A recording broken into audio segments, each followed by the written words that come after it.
Woodward Sports? Love wearing clothes? Then you should be wearing Woodward Sports clothes. Check out our full line of merch at woodwardsports.com. Just click on shop. We have all your favorite designs, like Dan Campbell kneecaps, Woodward golf, and of course, our own logoed out merchandise. Men, women, infants, kids all love Woodward Sports. Impress your friends. Impress your boss. Impress your dog. Buy Woodward Sports merch today.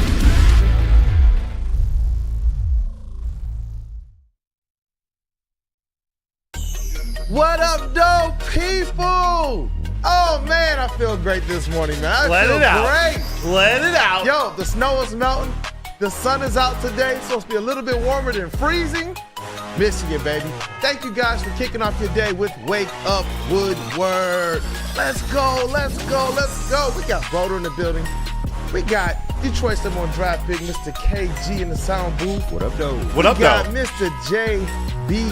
McCarthy in the TV booth. Woodward Sports is MVP, man. Let's go. As always, chat family, you guys are a very, very important, big part of this show. And I Wake Up Woodward family, man. So you guys, smash that like button. And if you have, encourage somebody else to do the same. Mr. Broder, first and foremost, how are you feeling this morning? I'm doing fantastic. We rise and grind today. It's butt whooping time. We are ready to go. This was an action-packed weekend. Saturday, Detroit sports were hot. Yeah. They were hot till about 5 o'clock. Then we took some L's here. But no, it was a fantastic weekend. Shout out to everyone in the chat. SCU Andrew Schmidt, Meters Group, Terrell FL, Eduardo O'Neill. Shout them out. I think it was Jan Ayala Neckville showed up first today. What up, baby? Oh, wow. John effing Lord. Let's go. Appreciate all of you for joining. Let's go, Andrew Schmidt. Good morning. You sound great, Kool-Aid. I feel Young great, Jeezy man. is in the past? Yeah, it's in my past now, man. It was a nice former life, but back to the Kool-Aid of things. Right? Let's go. Right? What's up, Herb Nash? Randy Smalley? Back to the Kool-Aid things. I love that you get to open these segments now. No one matches your energy. The what up, dough, the wake up. My voice just cracked. I don't know if you heard that. It's harder than you think. But you know what? You guys teeing up the What's Trending segment, I tip my cap to both of you gentlemen. Yep, you no guys problem, did great. I had to do it on Friday. I got to give the What's Trending with JB intro. Yeah, you taught me well. You stole my thunder. And he taught you well. You taught me well. It's all good. You got to meet Fish on Friday. I did, man. The legend, man. Legend. Hey, shout out to Fish, man. He's what can you say about him, man? How do you not? How do you not? JB, you have a good weekend? Yeah, it wasn't bad. I got to just basically chill, hang in. Also, hey, Kool-Aid, shout out to Kid Kool-Aid. I seen his post yesterday on Twitter, man. I think he has a career. He's up and coming, man. He might take his spot. You better watch out. You know what? That's the hope, man. There's nothing more than I would want than my son to be able to follow my footsteps and be better than me at that as well. Shout out to Kid Kool-Aid, man. I'm proud of everything that he does. He got the graphics on point. He's doing the sideline reporting. He's having a good time, and he was so ecstatic, even though it was a loss, to just be in the building. He loves the Pistons. He loves basketball. I didn't even force him down that road. He just kind of took to it naturally. So shout out to you, Kid Kool-Aid. If there are any NIL sponsors out there, we're starting him young. This kid is going to be a star. I don't know what his game's like on the court, on the field. Hoop. He can hoop. I bet he can. But what I've seen of him on the mic, big Kool-Aid, Daddy Kool-Aid. You better watch out. Kid Kool-Aid's coming. He's a stud. If you guys see him on Twitter, Kid Kool-Aid, he doesn't look exactly like this man. He's got long, flowing locks. Yeah, he took it. Each kid I had, the hairline went back just a little bit further, man. I got 4 of them things, so yeah. What you gonna do? What you gonna do? You want to do? go around the city? You want me to tell the people what we're talking about Tell today? the people we talking because we about, have a brother. lot on tap. We're going to start off the show. Next segment, once we go around the city, talk about everything that happened this weekend. Real quick here at 8:05, we're going to be talking about some March Madness runs coming to a screeching halt. It was fun. It was great while it lasted. Unfortunately, our Michigan teams lost this weekend. We're going to talk about the Tigers starting Thursday, but then throughout the weekend, they made some of their final roster moves. A few more to go over these next 2 days while they set their opening day lineup. We're going to give you a little bit more of a preview there. Then we're going to get back into the Lions. Although it was a quiet weekend for the Lions, there's a lot going on around the NFL. A lot of things that are happening that sort of involve the Lions. There was a cornerback traded to the Titans that had Lions fans in a tizzy this weekend. Goodness gracious. We're going to touch on it. And there were rumors all over the place. Stephon Diggs, Xavier Howard, the rumor mill is hot. We're going to break it down. We're going to figure out what's a myth and maybe what's something Brad Holmes should be making it happen. Then, of course, we got Chin Music, which we didn't do on Friday, and we're going to finish up with what's trending with JB Smooth.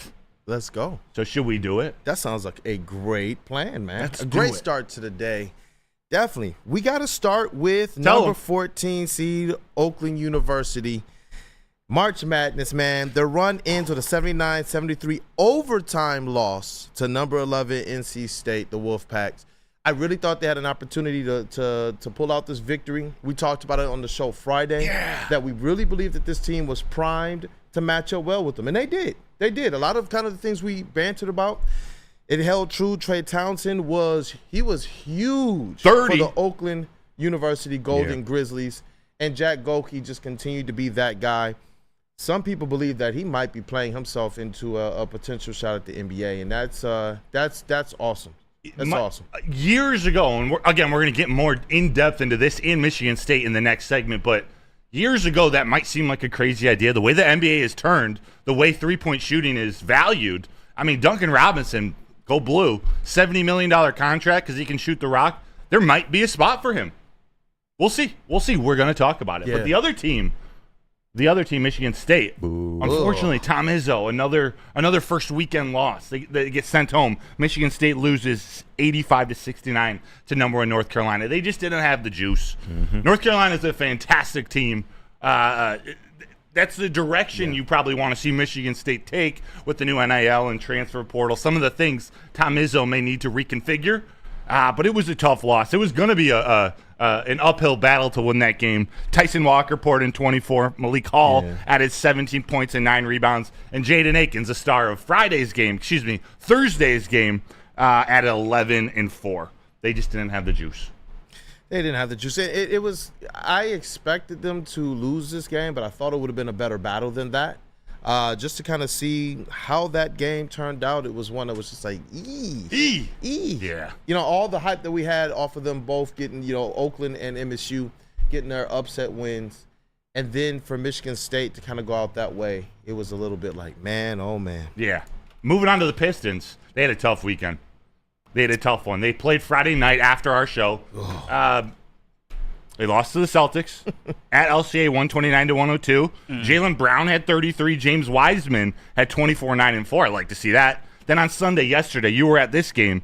They lost 114-101 to the Pelicans. Zion, Anthony Davis 2.0. Yep, bro. 36, 7, and 6. And Kool-Aid, before you go off for a second here, I got to admit something to you. I didn't recognize half the names on the Pistons roster. Oh, you too? Who are these guys? Listen, shout out to Eric Vincent.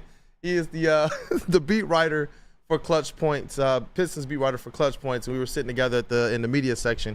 And when we first glanced at the roster to try and figure out what the Pistons starting lineup was going to be, it's crazy when you're like, yo, where are the Pistons at here? Because the first 2 or 3 names are names that a lot of fans are going to be like, who? What? Guys that haven't even played. And, I'm going to talk more about this in the Chin Music. But yesterday, you're right, man. Anthony Davis 2.0. It's also funny that you mentioned that because that's what we were talking about as well. Like, he's channeling his inner Anthony Davis, who every time Anthony Davis would come to the Palace of Auburn Hills, and I feel bad for, Kid Kool-Aid's first game ever at the Palace. His first Pistons game ever was at the Palace. It was at Anthony Davis 60-piece.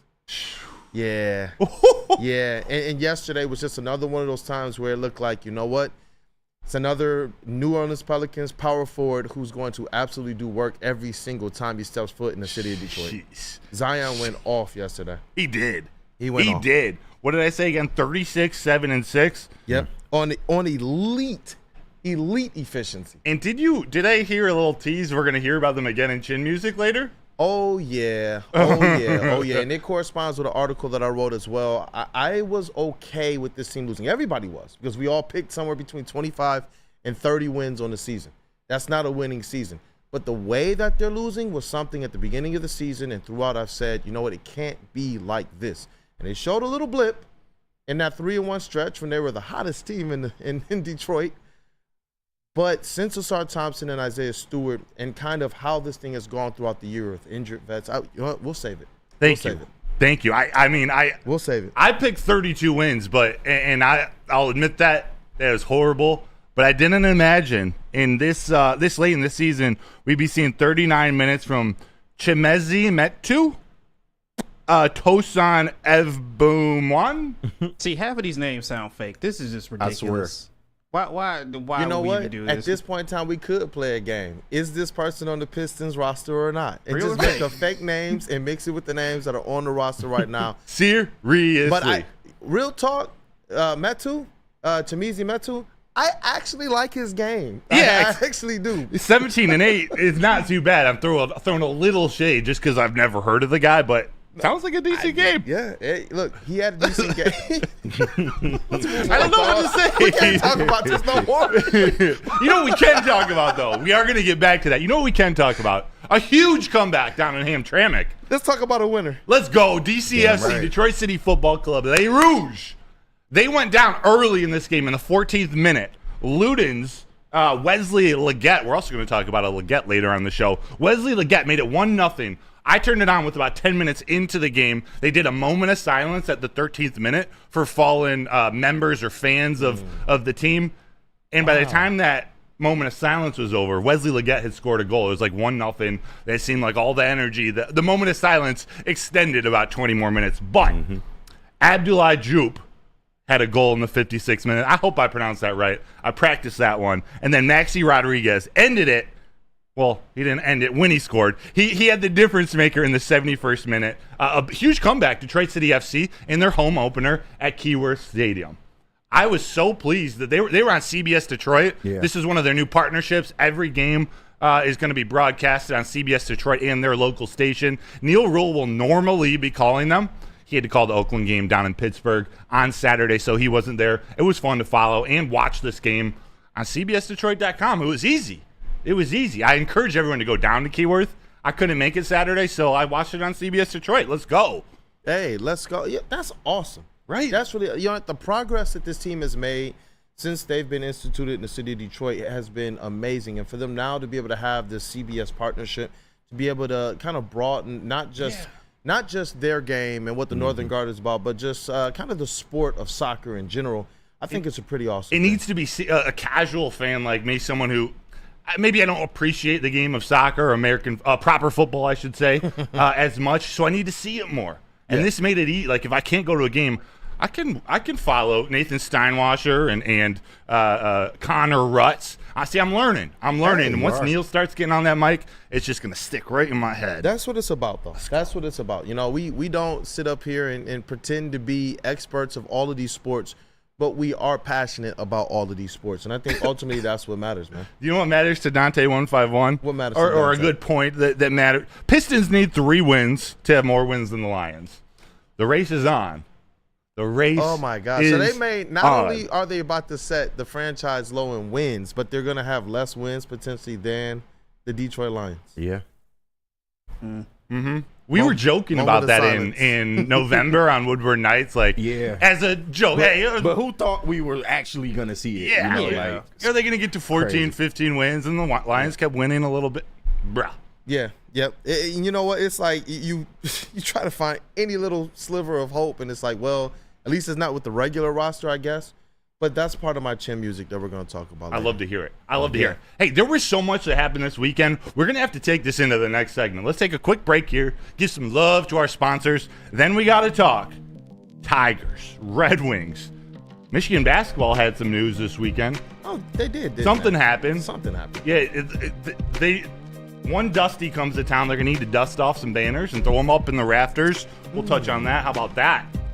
About it. Let's But go. first, let me tell you about Planet Fitness. Work it out. If you're looking for a judgment-free place to work out, Planet Fitness is the place for you. You can feel comfortable and work on your fitness goals at any Planet Fitness. It's squeaky clean, has tons of equipment, a full body workout in just 30 minutes. You can do it. And all memberships there include fitness training. Check them out. $10 a month. You get it all for $10 a month. No commitment. There's over 50 in Metro Detroit and thousands around the world. So check them out. Planet Fitness, where your fitness is essential.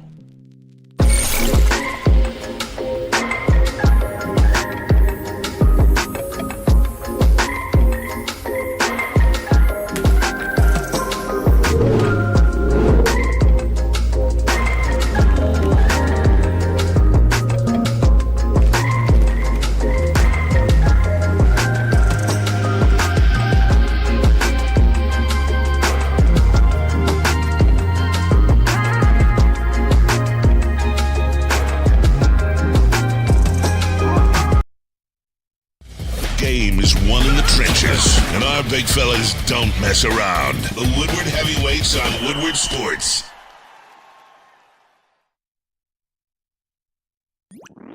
Every year, after a cold and dreary winter, Metro Detroiters come together for two things: Tigers baseball and the best damned party in the world. A new season of Tigers baseball is here, and we're bringing in the new season as only Woodward Sports knows how. Broadcasting live from the biggest party. It's the Grand Slam Festival at the Detroit Opera House. Come party with 4,000 Detroit sports fans, starting with Wake Up Woodward and rolling into Big D Energy. This is a party you don't want to miss, with Detroit's best DJs, food trucks, and of course, shots. Get your tickets now at GrandSlamFest.com. 21 plus. See you April 5th at the Grand Slam Fest. We don't like to brag that we are the toughest sports network in Detroit, but we do have a guy named Darren McCarty on our side. Woodward Sports.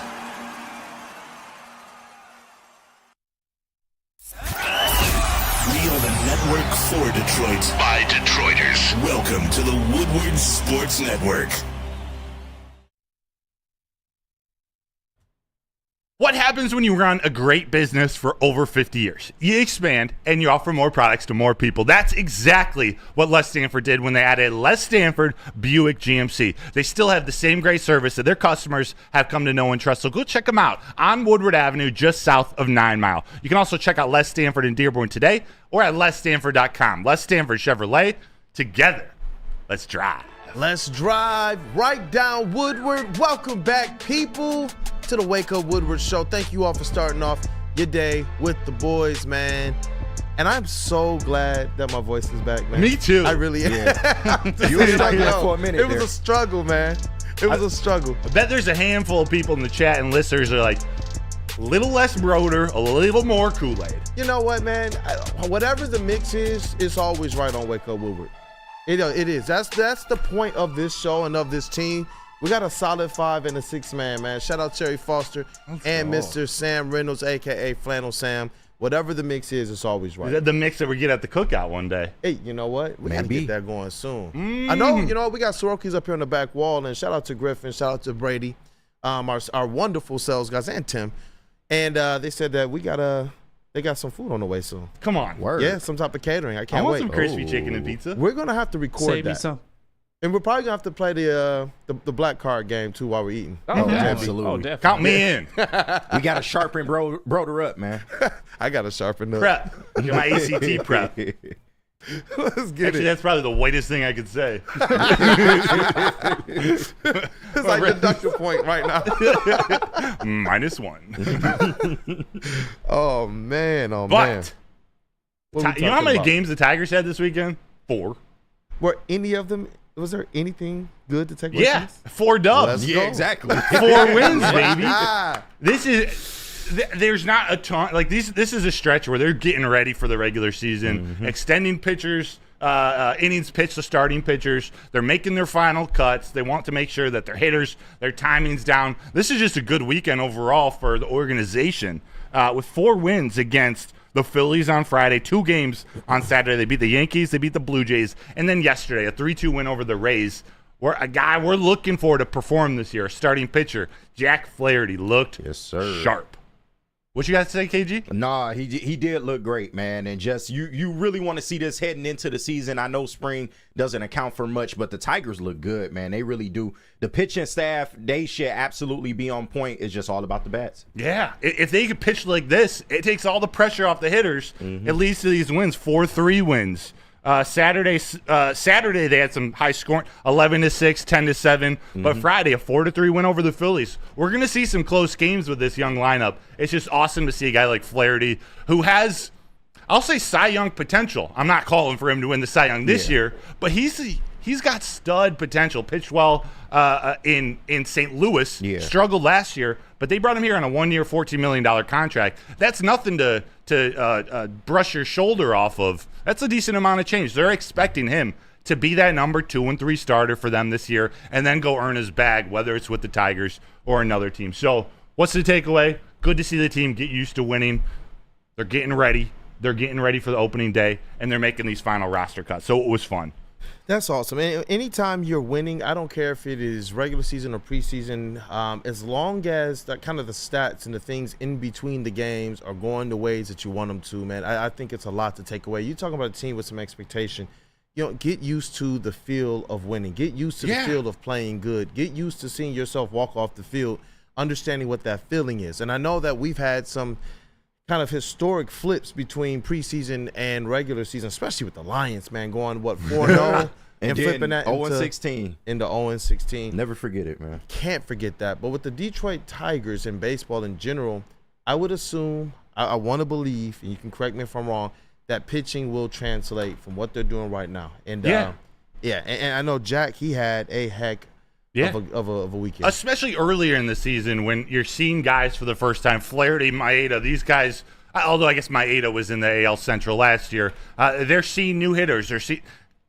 It's the opening of the season. There's new hitters across all the teams. So the beginning should be dominated by the pitchers. We'll see. We need a hot start here in April. We also need a hot April for the Red Wings because they're toying with us here. They're toying with this final wild card spot.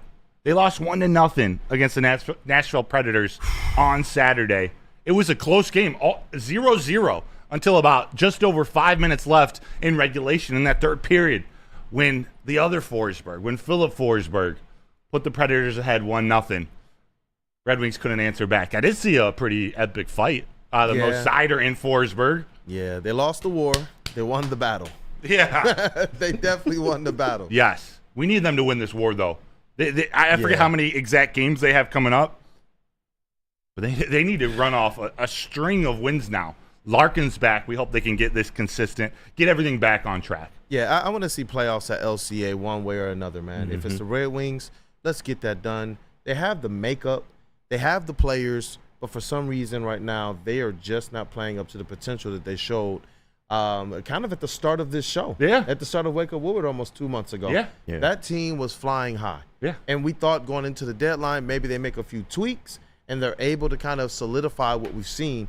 I'm hoping that some of the moves that they're making, have made, and might make as it relates to bringing some players up from Grand Rapids can help to stabilize things. Yeah, and is it bad that I almost want them to make the playoffs just so the fans can kind of shut up a little bit? No, it's bad because if they don't make the playoffs, the fans are going to have a lot of questions about Stevie Y, and I feel like he's on the right track, but he is on the right track. Tell that to a fan watching a 5-year rebuild. So, it's you know what? A lot of questions will be up. They've been more Red Wing fans though have been more fair and more patient with their rebuild than Pistons. Pistons are going on. That is true. And because the Pistons are going on, this is their 4th year underneath Troy Weaver's rebuild. Next year will be year 5.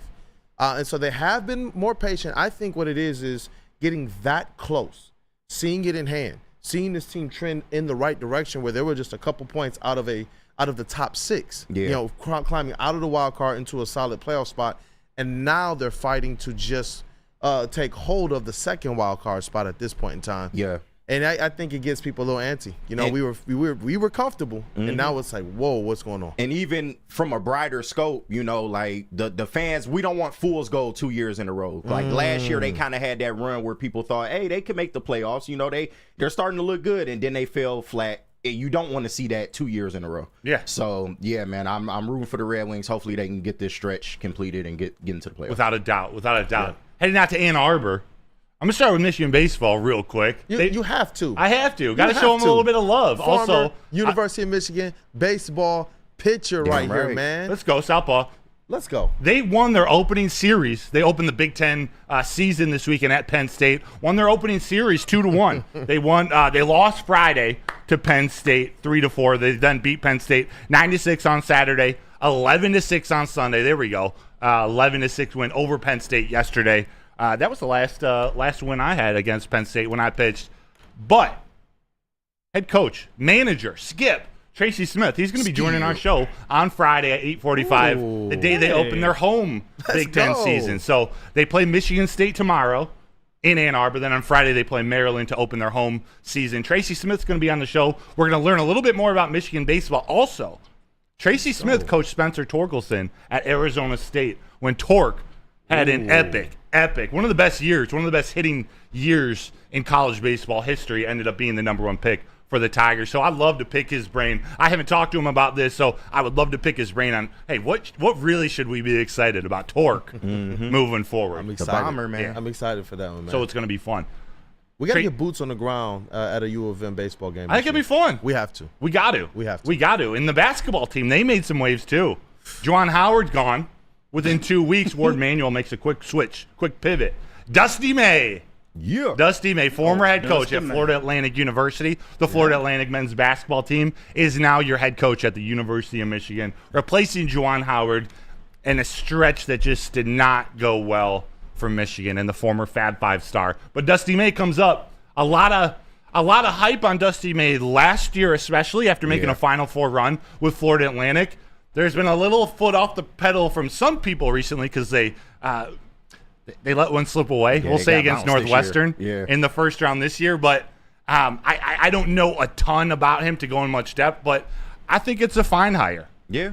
It's fine. One thing you look at is that he's younger. So maybe he'll be more in tune with the recruiting trail and these younger players. Maybe he leans more into NIL if Ward Manuel should allow him to do so. So, anything was better than what we had. And that's, Juwan, he's a good person overall, I feel like. But anything was better than what we had. So it is. No, it's true. It went up in flames. Yeah. It went up in flames. Dusty May, he's built a mid-major program. He's coached. He knows how to coach the X's and O's. He's used the transfer portal, NIL. He's comfortable in that area. Now it comes down to recruiting in Michigan, recruiting against Tom Izzo, recruiting against other Big Ten schools in this new era of NIL. As good as he could be, we'll see what Ward Manuel and the athletic department truly allow him to do. I think that will be the difference between a quick – a 2-year turnaround versus a 3, 4, 5 year. Right. Hopefully they open up the checkbooks, let him build this team. Yeah, the thing that stands out to me with this, like you guys have already said as well, is just his comfortability in this era of college basketball. You're not just a coach, you're a program builder. You are the GM. You are the president of basketball operations. Yeah.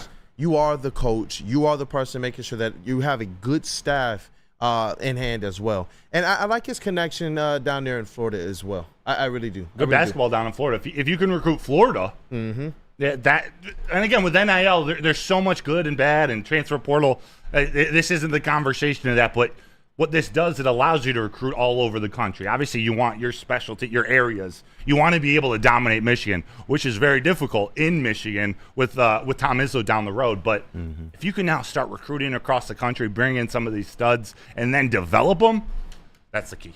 That's the key. That's what Greg Campy has done at Oakland University, and that's what I think, or part of the reason why Oakland had so much success this year.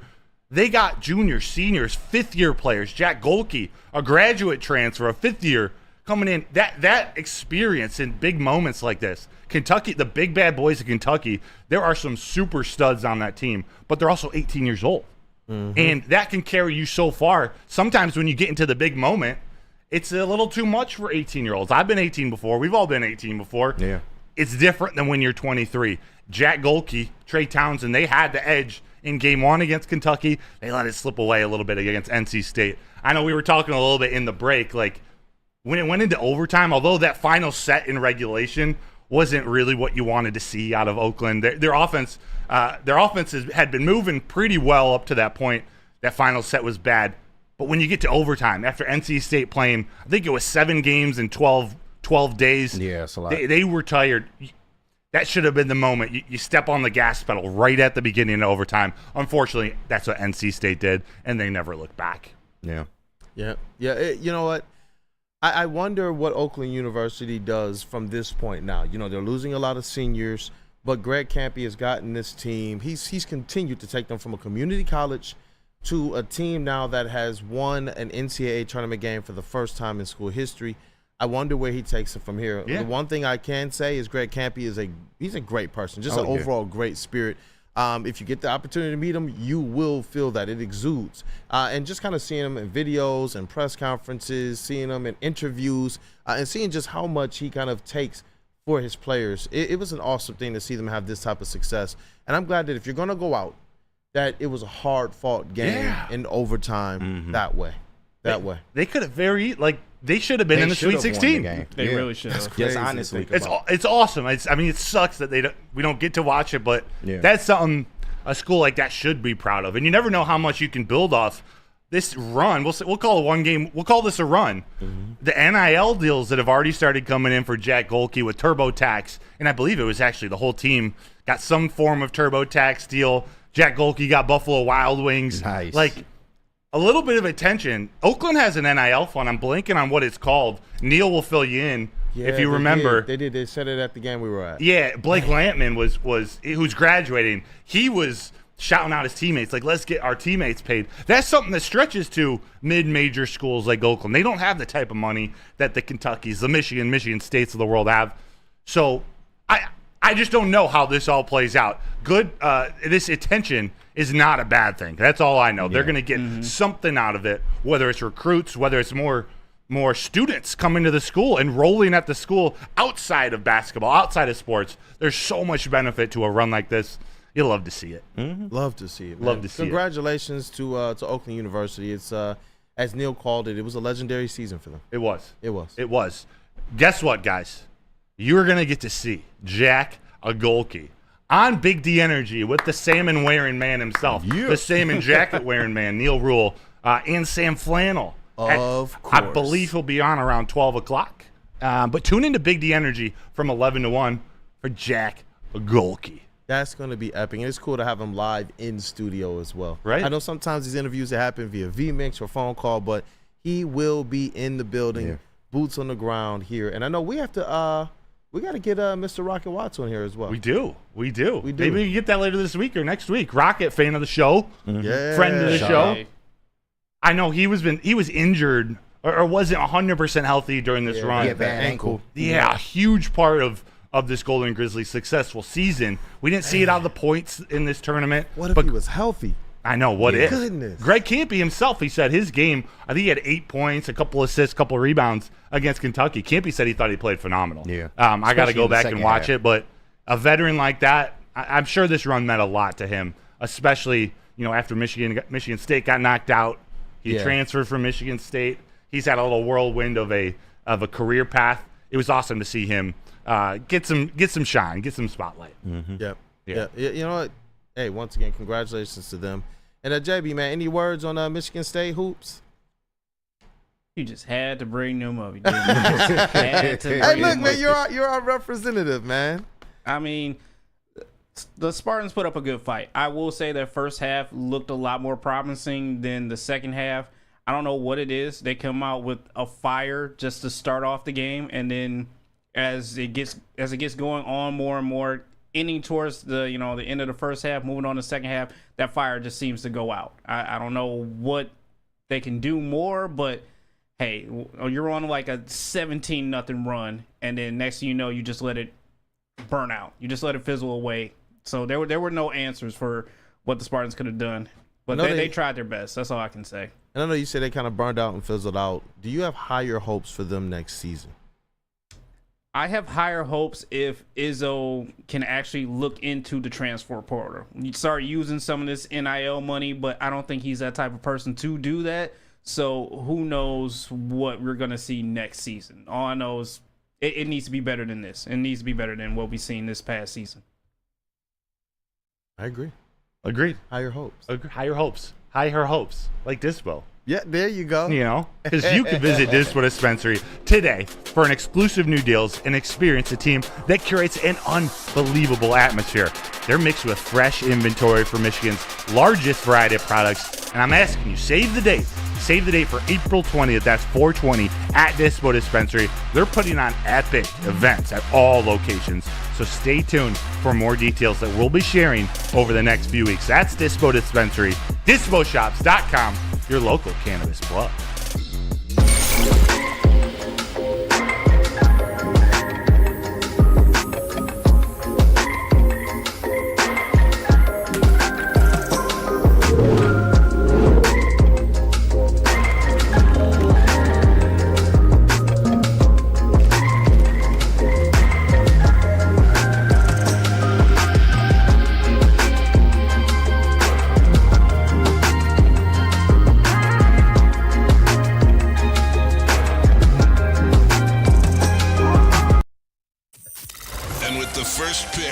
2024 Media Draft. Detroit selects Woodward Sports. Thank you for making us the #1 digital network in Detroit.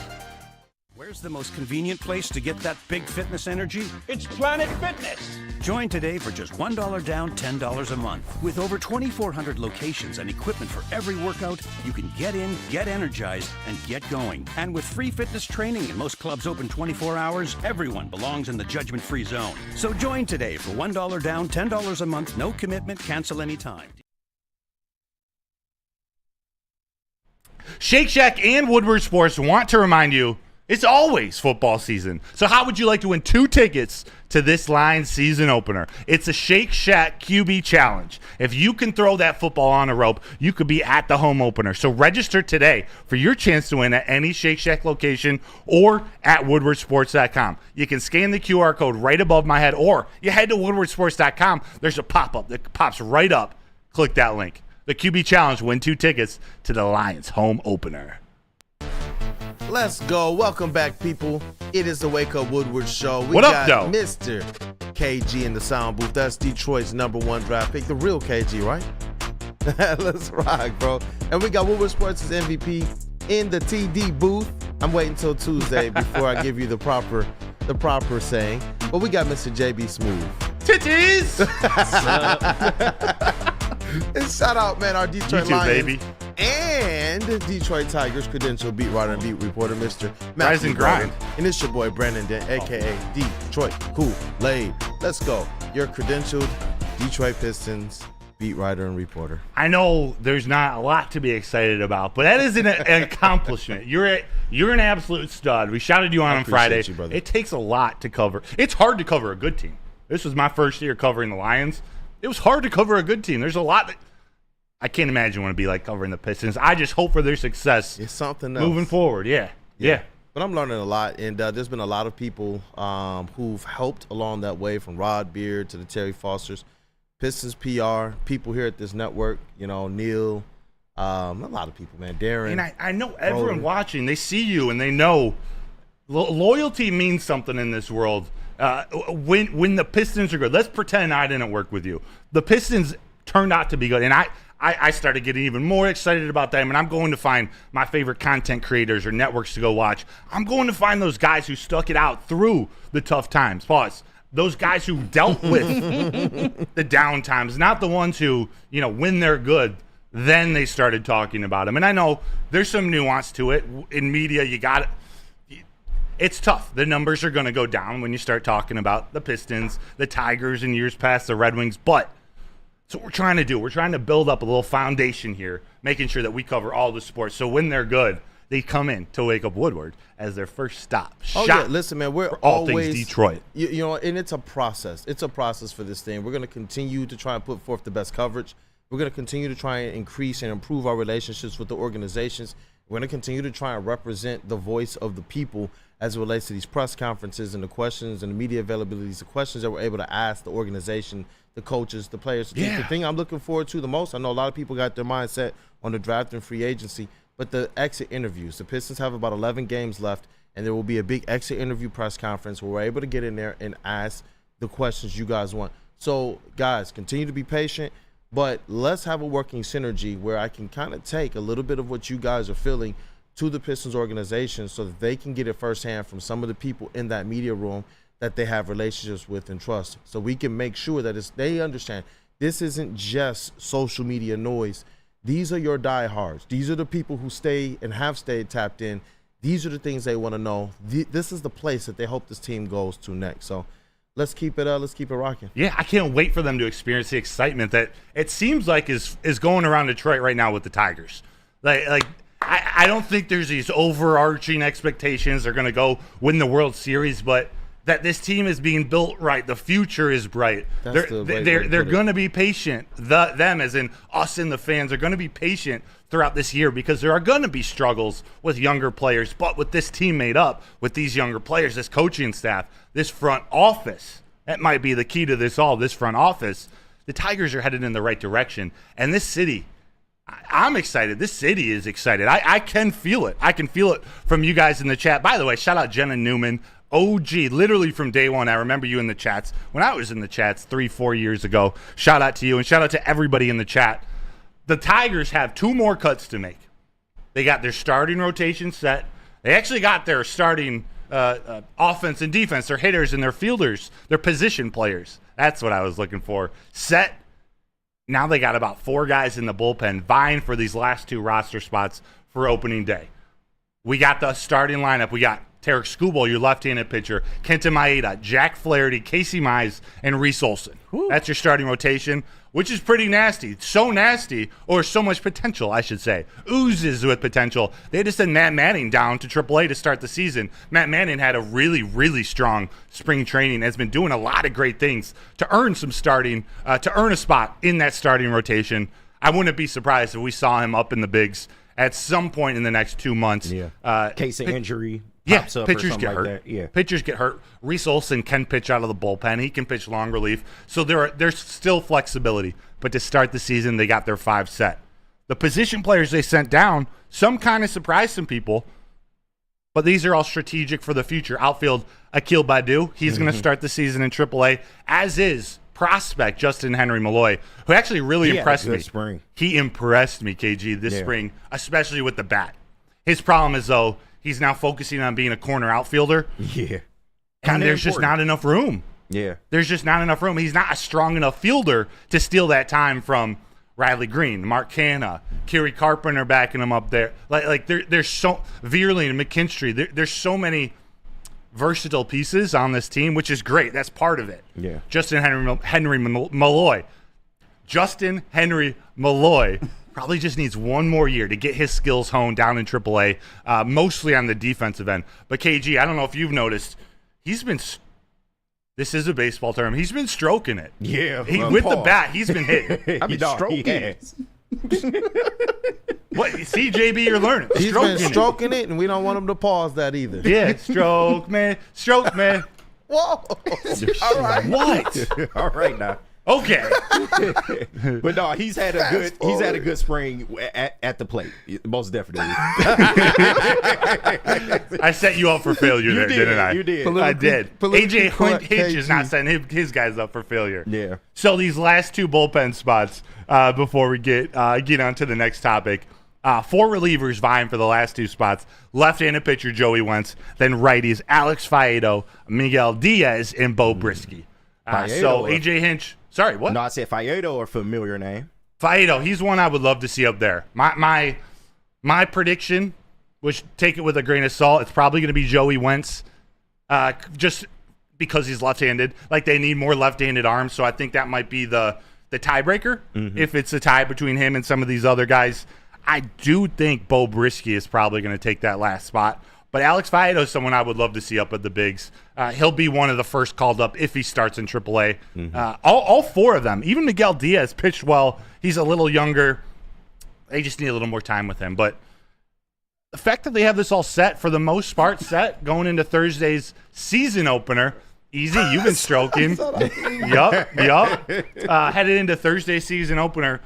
There's a lot to be excited about. That's the moral of the story on this topic for me. Short, sweet, get excited. You know what? I like that, man. And I'm very, very excited, you guys, for this Detroit Tigers season. And you know what? Soon, those giveaways will be starting because we have the opening day party down at Music City Hall. We will, the Wake Up Woodward crew, as well as Big D Energy, we will be broadcasting live from the tent party at Music City Hall on opening day. Can't wait. And then kicking over to the game as well to get some fan interaction. I know you will be covering the game as well. Congratulations again, brother. This is my first opening day. Wow. Really? Never been. Ever. Wow. Never. Wow. Ever. You're going to enjoy it, man. The I think city it'll be is blast. electric. And you know what? The whole rest of the Woodward Sports Network crew is going to be there. You guys have to be there because Spinny and Easy at the tent party, Yes. Oh, yeah. Yeah, They get after it. most definitely. it's worth the price of admission, man. And hopefully you guys actually are able to win a couple passes to the tent party on this show as well. And you know what? Our social media lead, Travis, Hey-o. he's going to be down here down from at the Toledo. party too. Yeah, from Toledo. So I'm happy for him, man. He gets to come up. He gets to kind of hang out with the Woodward Sports crew as well and he's going to be in the building to make sure that socials is rocking. We're going to be attacking that with a ferocity unknown to mankind. Shout out Jim Harbaugh. Hey, Big fact. see what So I did look, he there? looked goofy in that that head coach picture. Yeah. He and John. What were you saying real quick? Nah, quick tidbit. Opening day looks like it's going to be 51, 52 degrees. So no We'll take cold it. opening day this year. It We'll doesn't take it. appear. So I'll take that. Yeah. I remember watching it last year. It was especially the morning Woodward show. They had to be bundled up Yeah. down Last at what couple 5, years, it's- 6 a.m. Yeah. getting Try set up, 3. and it's cold. Oh, yeah. Try Oh, yeah. 3. But hey, you need some of that whiskey to keep you warm. What'd you say, I JB? said we needed a lot of that whiskey to keep us warm. We were down there like You were part of that crew. That's right. yeah. We were down there like 3 a.m. setting up everything, and can I tell you right now, the wind chill just killed everything. If it wasn't for the wind, then we would have been fine. But the wind just killed everything. That was when the tent flew over. Yeah. It flew right into the street. Was it down Woodward or on one of the side streets? It was just in the middle of the street. It actually somehow magically caught in between the front and middle of a car. So then no damage was done to the car. I still have that video too, by the way. You might need to, if you find it for later, let's play it later. Oh yeah. Definitely do got to. And, I'm excited, man. Like I said, this boots on the ground. It's going to be an awesome time for all of our sports teams, realistically. We're going to be downtown as well for the NFL draft. And we're trying to work on getting to LCA for the Detroit Pistons draft as well. Oh yeah, That should be fun. I believe for the Pistons. Yeah. That's right. Yeah. That's look, right. we do the draft show every year. This year, I'm hoping to rock it with the Waco Woodward crew. I'm pumped. I'm hoping pumped. they I trade got my the pick. credentials or applied for them to be at the NFL draft next week. So I think there's going to be some live broadcasting we're able to do. I know we're the morning show, but we may be doing some stuff in the nighttime. Hey, we got the warm up Woodward, man. Content Warm-up never Woodward. sleeps. Content never sleeps with warm up Woodward, man. It's the same 5. We just got boots on the ground. Put the Marlowe in between the Graham and the chalk. Remember the Sandlot? The Yeah. Marlowe? Let's go. killing me, Smalls. You know what, man? We got a lot more to talk about So today. much. I know we got to talk about these Detroit Lions as well. There was a couple moves, man, or a couple kind of news stories that broke that really do affect the Detroit Lions, and it really had some fans up in a tizzy. We're going to talk about Tizzy. Josh Reynolds and this news about him visiting the Baltimore Ravens. What does this mean for the Detroit Lions? What are they looking at as it relates to wide receiver as well as L'Jarius Sneed? The Titans, man, they had a need for Sneed. 3rd round pick. Hey, you know See what? what you did there. You see what I did there? 3rd round pick. A need for Sneed. A need for Sneed. Tennessee, I tell you, defense. I wasn't sure what the hell they were doing up until this point. They're going for it. I don't like Tony Pollard, Calvin. I don't like some of the moves together. I don't know. They're building a little something. They going for what? We're going to talk about it. I know. You got Will Levis as your starting quarterback? Yeah, see, that's the problem. Yeah. But You mean the Green Room star? Yeah, Mr. Mayo Coffee himself, man. I am so far from a fan of his, but I'm not going to deny he had some good performances at the end of last year. If they build out that offensive line, Bro, said that so nice. You're right. I'm so far from a fan of his. bro, he puts mayonnaise in his coffee. He has a lifetime He eats supply brown of mayo. bananas whole. He's a weird guy. We're talking about Caleb Williams He eats crying after a brown game bananas and whole. wanting to hang out with his dog, Wow. and we're cool with him drinking mayonnaise. Pause. Wait, He you said- said Pause he eat on brown that one. bananas whole. Did he say that? He eats brown bananas whole, like Pause, dog. Oh, Big oh. pause, dog. And he follows- literally the fruit. And he washes that down with mayo coffee, dog. Oh Yeah. my Big God. Yeah. pause. And we're worried about Caleb Williams wanting to spend time with his dog. Jesus. Come on. Shout There's out no Tennessee, defending man. that, man. But if, Great state of Tennessee. But if you want some defense, Guardian Alarm can offer you customized solutions from real experts. Jesus. I think he just Deion Sanders talking about his kids are going to pull an Eli Manning before the season even starts. What is going on? Listen, our professional technicians take the time to recommend security and automation solutions specific to your needs. 24/7 professional monitoring. Call us anytime, day or night, and know that a Guardian team member will stay on the phone as long as needed. It is technology backed by people. Your safety and security deserves technology that's been proven to work, and people have been proven to care. Eating whole brown bananas? Call 1-800 Stay out. Please stay out. Mango coffee? 1-800 stay out. Big Boy Seafood Fest is sailing in with a fresh catch of favorites. Dive into fish and chips, our new palm-crusted cod, perfectly fried clam shrimp platter, or a delicious fish sandwich. Try our new mango iced tea, the ultimate complement to our popcorn shrimp, our all-new fried pickles, shrimp alfredo, or shrimp stir-fry. Experience all the sea has to offer every Friday night with our all-you-can-eat seafood buffet. Every day is a fish fry, only at Big Boy. Congratulations to the real coach of the year, Motor City Dan Campbell. Just put your head down and go to work. It's about to be fun, man. It's about to be fun. Woodward Sports. Buying your first Feldman Chevrolet is much more than buying the car that will get you from point A to point B. It's a place for first memories, some big, some small. As she grows, you're not just buying her a Chevy, you're buying into a Feldman family. With more than 700,000 vehicles sold, from generation to generation, Feldman just keeps rolling. The new Glorious Ice Water Bubble Hash pre-roll now has diamonds, everybody. They are constantly pushing to create the best cannabis experience just for you. The perfect boost comes from their added touch of pure THC diamond dust, allowing flowers with only the highest terps, making the best even better. Damn. Glorious Cannabis. Check them out at your local retailer, or you can always check them out online at gloriouscanna.com. Let's go. Welcome back to Wake Up Woodward. I think we're back on the rails now, you Maybe. guys. A little bit. Yeah, a little Maybe. But something tells me it's not going to take too much time for us to be right back off the rails. But Chat family, thank you guys for starting your day with Wake Up Woodward. As always, smash that like button. And if you haven't, encourage somebody else to hit that like button, you guys. What are we talking about this segment, man? We got Detroit Lions, right? The rumors are rumor flying. mill. As soon as it was announced, as soon as Adam Schefter broke the news, Josh Reynolds, and this was Friday after our show, Josh Reynolds is visiting the Baltimore Ravens. So the Baltimore Ravens have shown some interest, and Detroit Lions, I'll say former Detroit Lions because he's technically a free agent at this moment, wide receiver Josh Reynolds, one of Goff's favorite targets, is getting some love from Baltimore. I don't know exactly how that meeting played out, what the interest level still is, but it brings up that question again, the question we asked when they extended or signed Donovan Peoples-Jones to 1 year. Like, what are our thoughts about Josh Reynolds coming back? I think Baltimore would actually be a pretty good spot for him. Yeah. I don't know. There's something that seems like a good fit. I would love Josh Reynolds back at the right price.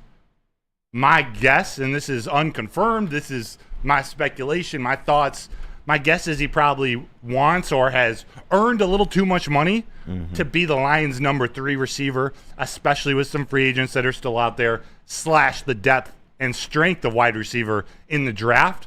So I worry, or I guess my question to pose to you guys, Yes, sir. is he making the same mistake that Jamal Williams made? Should he be That's a good question. taking a little, I don't even want to call it a discount, although I guess it would be a discount. Should he be doing whatever he can to stick with Jared Goff and the Detroit Lions as long as he can? Or should he go, make a couple more $1 million with the Baltimore, another team?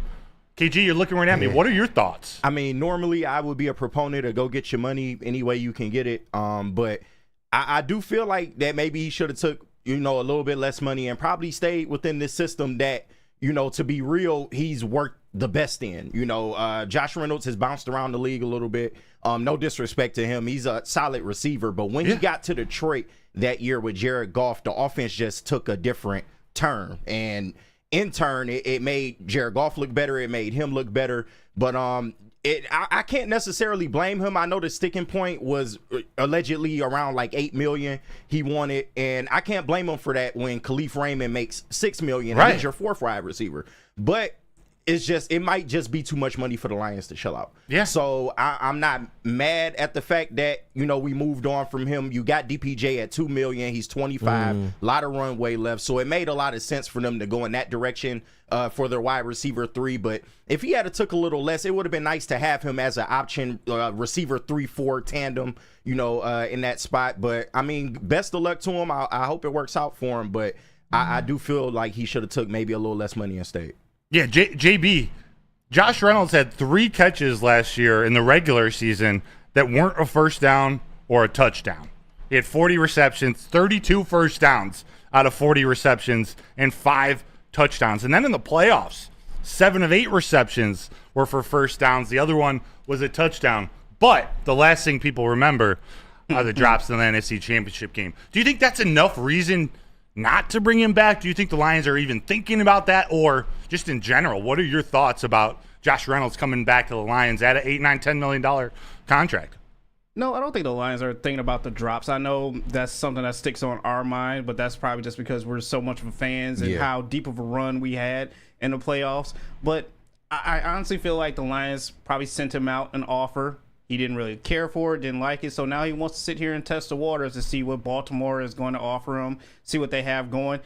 And, I mean, I don't mind him visiting the Ravens. I mean, look, I will never be against any player out here going out there getting a bag. He's 29 right now, so he's kind of in that middle range of where it kind of seems like this could be his last good contract. Yeah, this could be his last good run. So, hey, go out there and get that contract as much as you can right now. And I do agree that I think golf kind of makes him look better. He has traveled a little bit in the NFL, but who knows? And maybe hooking up with Lamar Jackson, he could look even better. So go out there, do what you can. But, your time in Detroit was serviceable, but bye, Felicia. Cool. JB, W comment. Let it hang. Let hang. Oh, man. Kool-Aid, I have a question for you, and sir. I'm going to pick on you a little bit, Eduardo O'Neill, because I know you can handle it. One of the comments he just makes in the chat, he didn't show up when it mattered the most. So are you willing to move on from Jahmyr Gibbs because he fumbled in that 49ers game? Exactly. Yeah. Or Jamison Williams because he missed the block on the David Montgomery run on 3rd down at the goal line? Yes, he didn't. He made the mistakes in the biggest moment. But we look at the bigger sample size. He was as important as maybe the second most important wide receiver on this team throughout the year. Every catch he made was a first down. It was like he caught it. I think the first 19 of the season were first downs, especially in that Chiefs game. Are you ready to move on from some of those players? I sort of know the answer to that, but thoughts on Josh? It's tough because the chemistry that he's had with Jared Goff, just the comfortability to know when you have that type of chemistry with somebody, especially when you're in trouble. It wasn't just the design plays. It was also when kind of things broke down a little bit. Jared Goff knew, you know what? I can go to this guy who I've played football with for a long time. And it worked out. But to get to the next level, when you're talking about taking this team from what I believe to be was one of the best offenses in the NFL, and you want to be able to solidify this thing and make it elite, you're not going out there and bringing in the offensive line help you're doing. You're not looking into this draft for the potential help at wide receiver. You're not going out and saying, you know what, Josh Reynolds, we're going to let you kind of just see what your market may be just because you're trying to bring the band back together. You're trying to take a surefire step forward, and you have to make sure this offense and whatever's happening in those third quarters, those types of lulls, that those things are non-existent going into this next season. So it's like, you know what? For this team to be able to improve, for this team to be able to take the step forward, especially for the high hopes that we have for a player like Jamison Williams, for the type of contract you mentioned that DPJ is on and the type of success he has had in the past, that to me, it gives me a little bit more, I have a little bit more hope in that. And I wanted to ask you about Khalif Raymond as well. Ooh. Because he's a player that got injured last year. And I wonder how much of the touches that Josh Reynolds was getting, how many of those touches are his if Khalif Raymond is actually healthy? I think it stays pretty similar. I think there are things that offense could do differently with Khalif Raymond healthy and on the field. I don't know if Raymond being on the field affects Josh Reynolds' target share. Their roles in the offense were just a little bit different. I think it allowed J-Mo to get more looks. I think it allowed them to do some more creativity trying to find, whether it was J-Mo, Donovan Peoples-Jones. Did he have one catch in that game? Or just looking at Sam Laporta in different spots. I don't know if Khalif Raymond would affect it that much, but when you talk about that contract, Khalif Raymond, what he can do, even as your fourth receiver, being a punt and kick returner, there's where there's a little extra value. Josh Reynolds is strictly a wide receiver, and he's performed with Jared Goff and Jared Goff only. I'm a big fan of his, but it's got to be for the right price. And Brad Holmes thinking it's more valuable to have a rookie contract than an $8 million contract. I absolutely think that the Lions are going to go wide receiver in the draft at some point. It may be early and maybe a little bit later, but it's better to have a young wide receiver on that rookie contract. I hate to say it, but wide receivers are kind of like in that position of they become expendable. And it's just the real. You can always kind of get one. So I'm not mad at the strategy, man. It's better to have a wide receiver on a rookie deal than to be paying a veteran $8 million as your third wideout. And we talked about this. So Brad Holmes, he's put himself in a position to be able to cook. He's put himself in a position to say, you know what? We can really have this menu be the way that we want it to be. And he's done that through kind of sticking to his strategy of going out into free agency. He wasn't just biting at the first fish that was out there. He was waiting and waiting and waiting until he found the right player for the right price. And when you do that, you put yourself in prime position then to go and kind of say, you know what, we can have our pick of the litter in the draft. We can play around. We can trade up. We can trade back. And then furthermore, it puts you in better position to know that the players you're drafting to be here are players that you can lock down long term. You know, their hope, I would hope that their hope is that Jamison Williams is somebody that they can eventually give another contract to. You know, just like they're doing with Amon Roth, just like they're going to do with Penei Sewell, just like they're going to do eventually with Jahmyr Gibbs and a lot of these other players. And seeing kind of the proficiency they've had at picking up these types of offensive players like a Sam Laporta and Jahmyr Gibbs and Amon-Ra St. Brown, I want to see what they can do in this draft. I think that there are players that can definitely make a difference, at least on the same level of what Josh Reynolds brought to the table. And I don't want to diminish what Josh Reynolds brought to the table last year. But there are players in this draft, just like Sam Laporta, came right in out the draft, just like Jahmyr Gibbs, after he got his feet underneath him. Just like Amon-Ra St. Brown. They came in and they made a difference. And if you can get that on a rookie deal for the next 3 or 4 years, I believe that you're expanding, you're solidifying that Super Bowl window that's before the Detroit Lions. And if you go and take one at pick number 29, you get a fifth year. If that's something you're looking for. With Jamison Williams, there's some value to that because he was injured. You get that extra year to let him redshirt. Obviously, the suspension, the gambling suspension, not something we or Brad Holmes playing for. But that is what it is. Before we get to the next segment, maybe a wide receiver like this is someone that you would want them to target in the draft. There's a guy out of South Carolina that, although he doesn't do the exact same, he won't play the exact same role as Josh Reynolds. Xavier Legette is someone who continues to be mocked to the Lions, or at least talked about as a possible future Lion. I want to get your guys' thoughts on Xavier Legette when we come back. Let me tell you first about Big Boy, because Seafood Fest, it's also back. It's back. So I ask you, you got to catch it while you can, like Leonardo DiCaprio. Dive into the fish and chips, their new Parmesan-crusted cod, perfectly fried clam strip platter, or delicious fish sandwich. It's a Big Boy must-try. You can also get the new mango iced tea, which pairs perfectly with their popcorn shrimp, shrimp Alfredo, or shrimp stir-fry. Every day is the fish fry at Big Boy, and don't forget, every Friday night, all-you-can-eat seafood buffet. Check them out, Seafood Fest at Big Boy. At work and at home, we're there with smarter security solutions. Featuring complete automation with customized alerts and more. For over 90 years, we've been the company that's been counted on to protect what matters most, all with personalized service and care. Right now, for a limited time, receive a free video device plus free installation with a new home system. Guardian Alarm. We protect Michigan. Is that an octopus in your pants, or are you just happy to see me? See what I did there? Go Red Wings! From Octopi experts Woodward Sports. Stop searching for a vehicle and start finding one. Les Stanford Chevrolet Cadillac makes it easy. We harness the power of multiple dealerships and own the biggest selection of GM brands in the area to get you the car you need. With the Les Stanford Group, you'll have access to 4 different dealerships, providing you with more makes, more models, and more choices. We're connected to more than 1,000 vehicles, and with so many high-quality CPO vehicles available, you'll find new car quality at pre-owned prices. You can start and end your search at lesstanford.com today. Every year, after a cold and dreary winter, Metro Detroiters come together for 2 things: Tigers baseball and the best damned party in the world. A new season of Tigers baseball is here, and we're bringing in the new season as only Woodward Sports knows how. Broadcasting live from the biggest party, it's the Grand Slam Festival at the Detroit Opera House. Come party with 4,000 Detroit sports fans, starting with Wake Up Woodward and rolling into Big D Energy. This is a party you don't want to miss, with Detroit's best DJs, food trucks, and of course, shots. Get your tickets now at GrandSlamFest.com. 21 plus. See you April 5th at the Grand Slam Fest.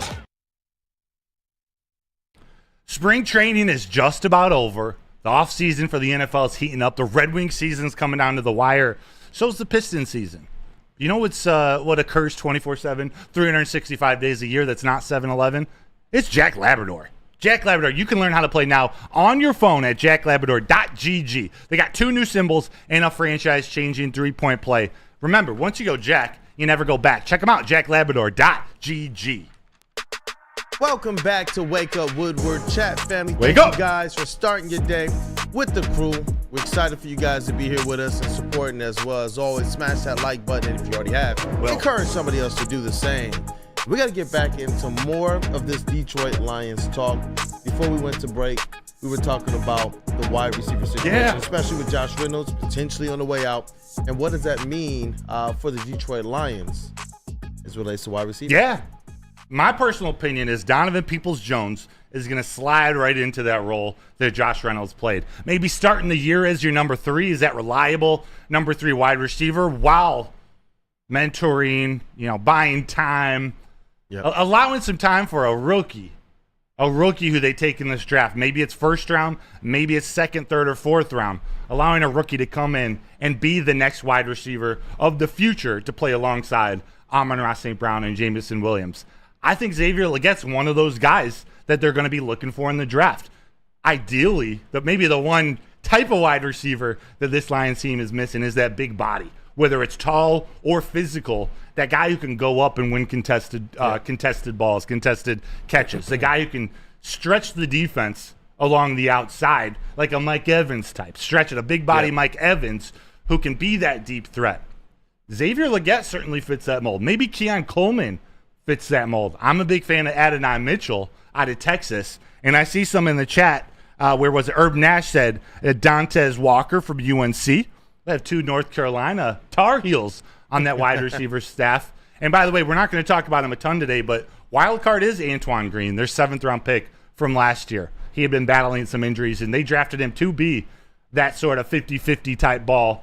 We'll see what Antoine Randall and that staff can do to continue to develop him. But I believe that they're going wide receiver in the first 3 rounds of this draft.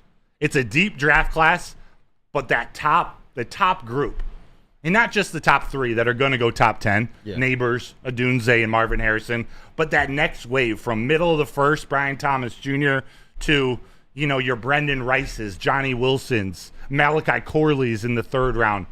There are some studs in between that group that I think the Lions can target.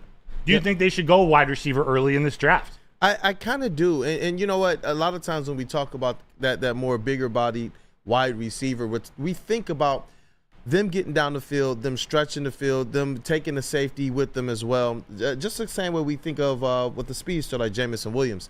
But where my mind instantly goes to as well is like a possession receiver. When you're getting down to that 4th down, 3rd down, and 4th down, and you need that person that you can just on the outs and on the flats throw the ball up to just beyond the sticks and get that first down.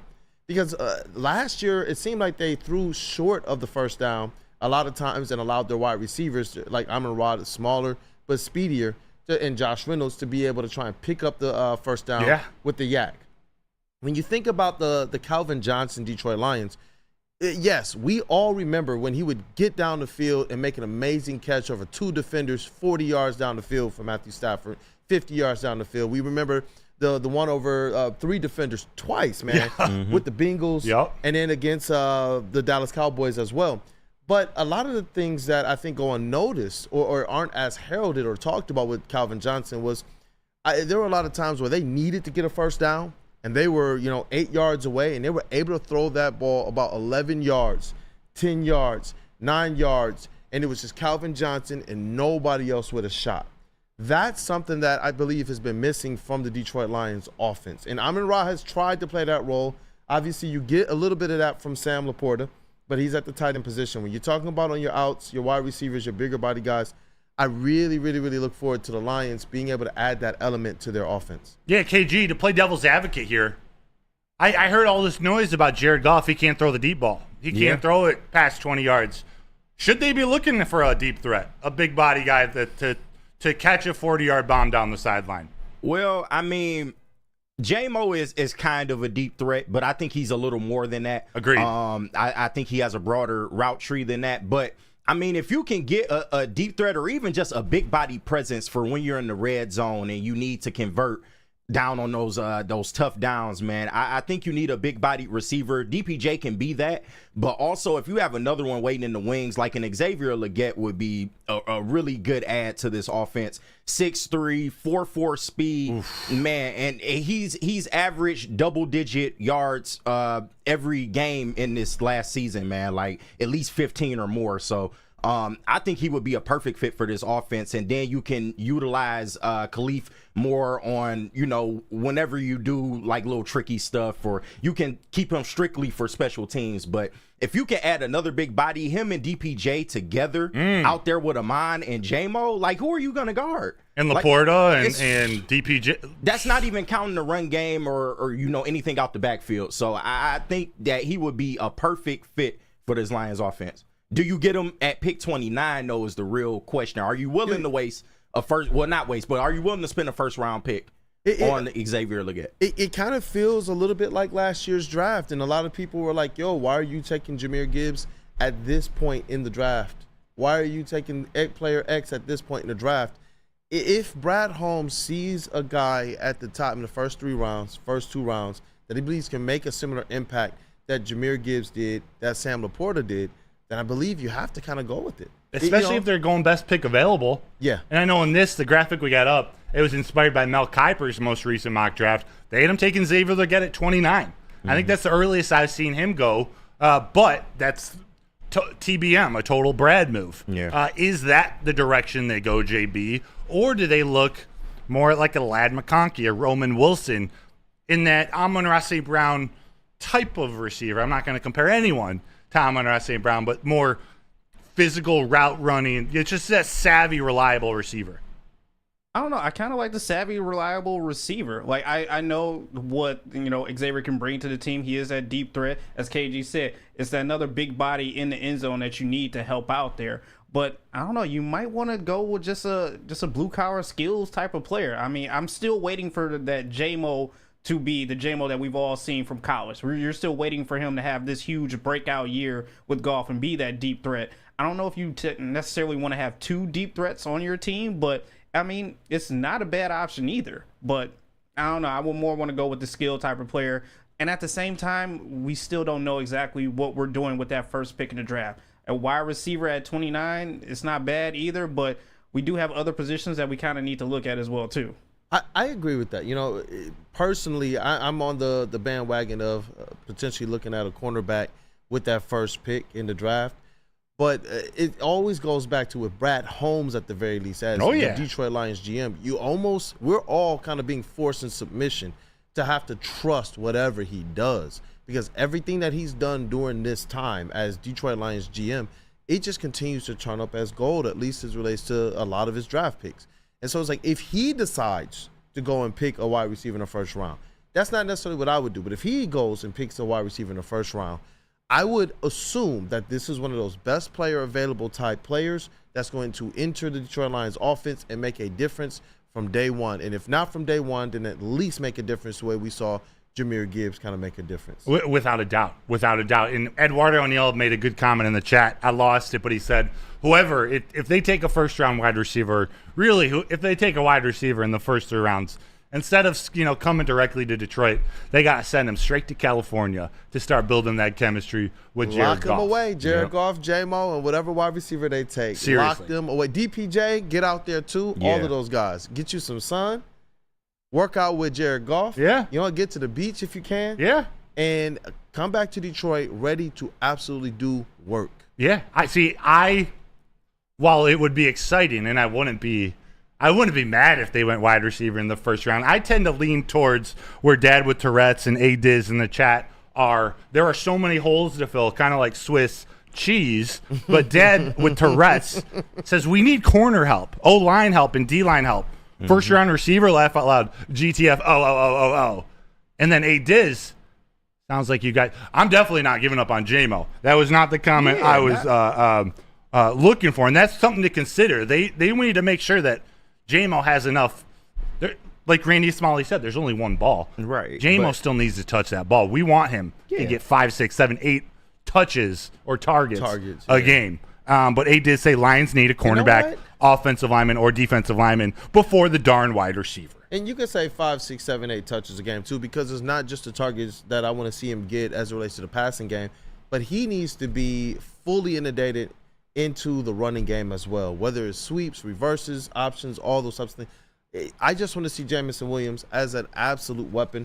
I'm hoping that even Jahmyr Gibbs as well, that's another player they build as a weapon. I'm hoping that those two players, that they take the biggest step forward this coming year as it relates to being overall weapons. Just players that you don't know how to game plan for. If you're going to try and game plan to stop Jahmyr Gibbs as a running back, then he should be gashing you as well as a receiver out of the backfield. Somebody you can even, they said when they drafted him, hey, he's somebody you can line up even in the slot. He's somebody you can line up outside.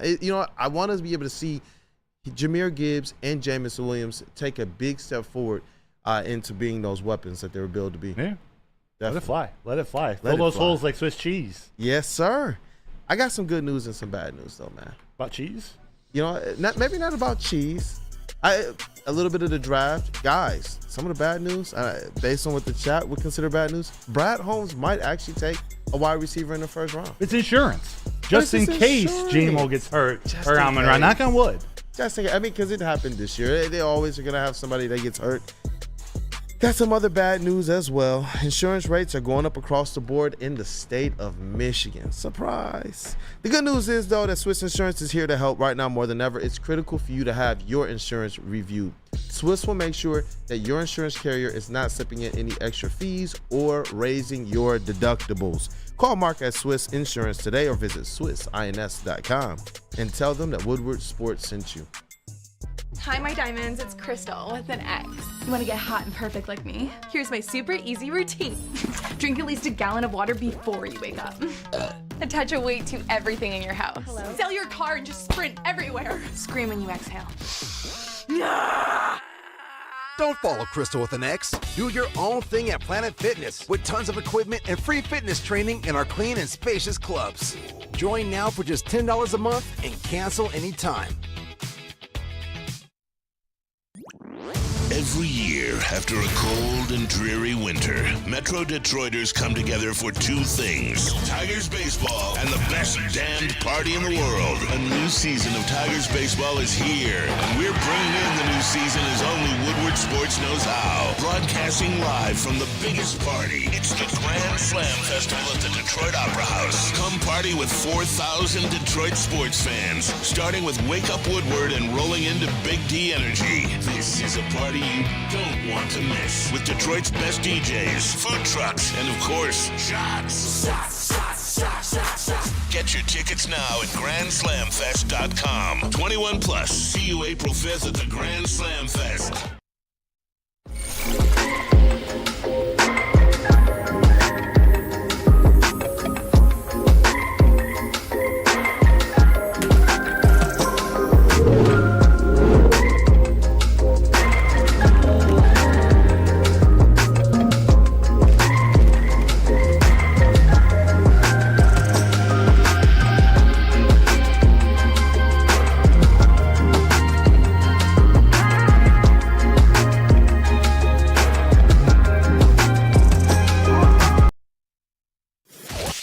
quite sure if they consume more beer or sports. Either way, the heavyweights are here. Live on Woodward Sports, daily 5 to 7 p.m.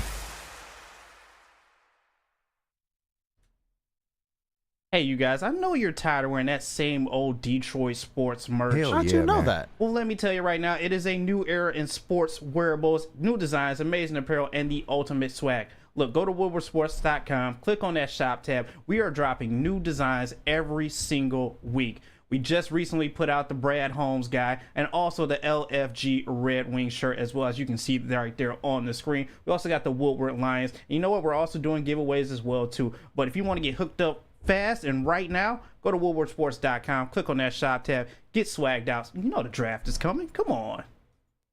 Let's go. Welcome back to Wake Up Woodward, man. Thank you guys for kicking off your day with us.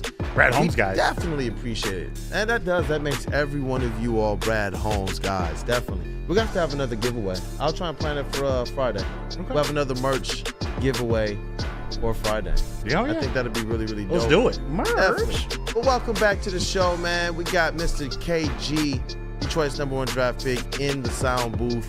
We got Mr. JB Smooth, Woodward Sports' MVP in the TD booth. Your co-host, Mr. Matthew Broder. Hello, Brandon. Brandon Dent, a.k.a. Detroit. How are you? Kool-Aid. I am doing very well. Swell this morning. Swell. Actually. Swell.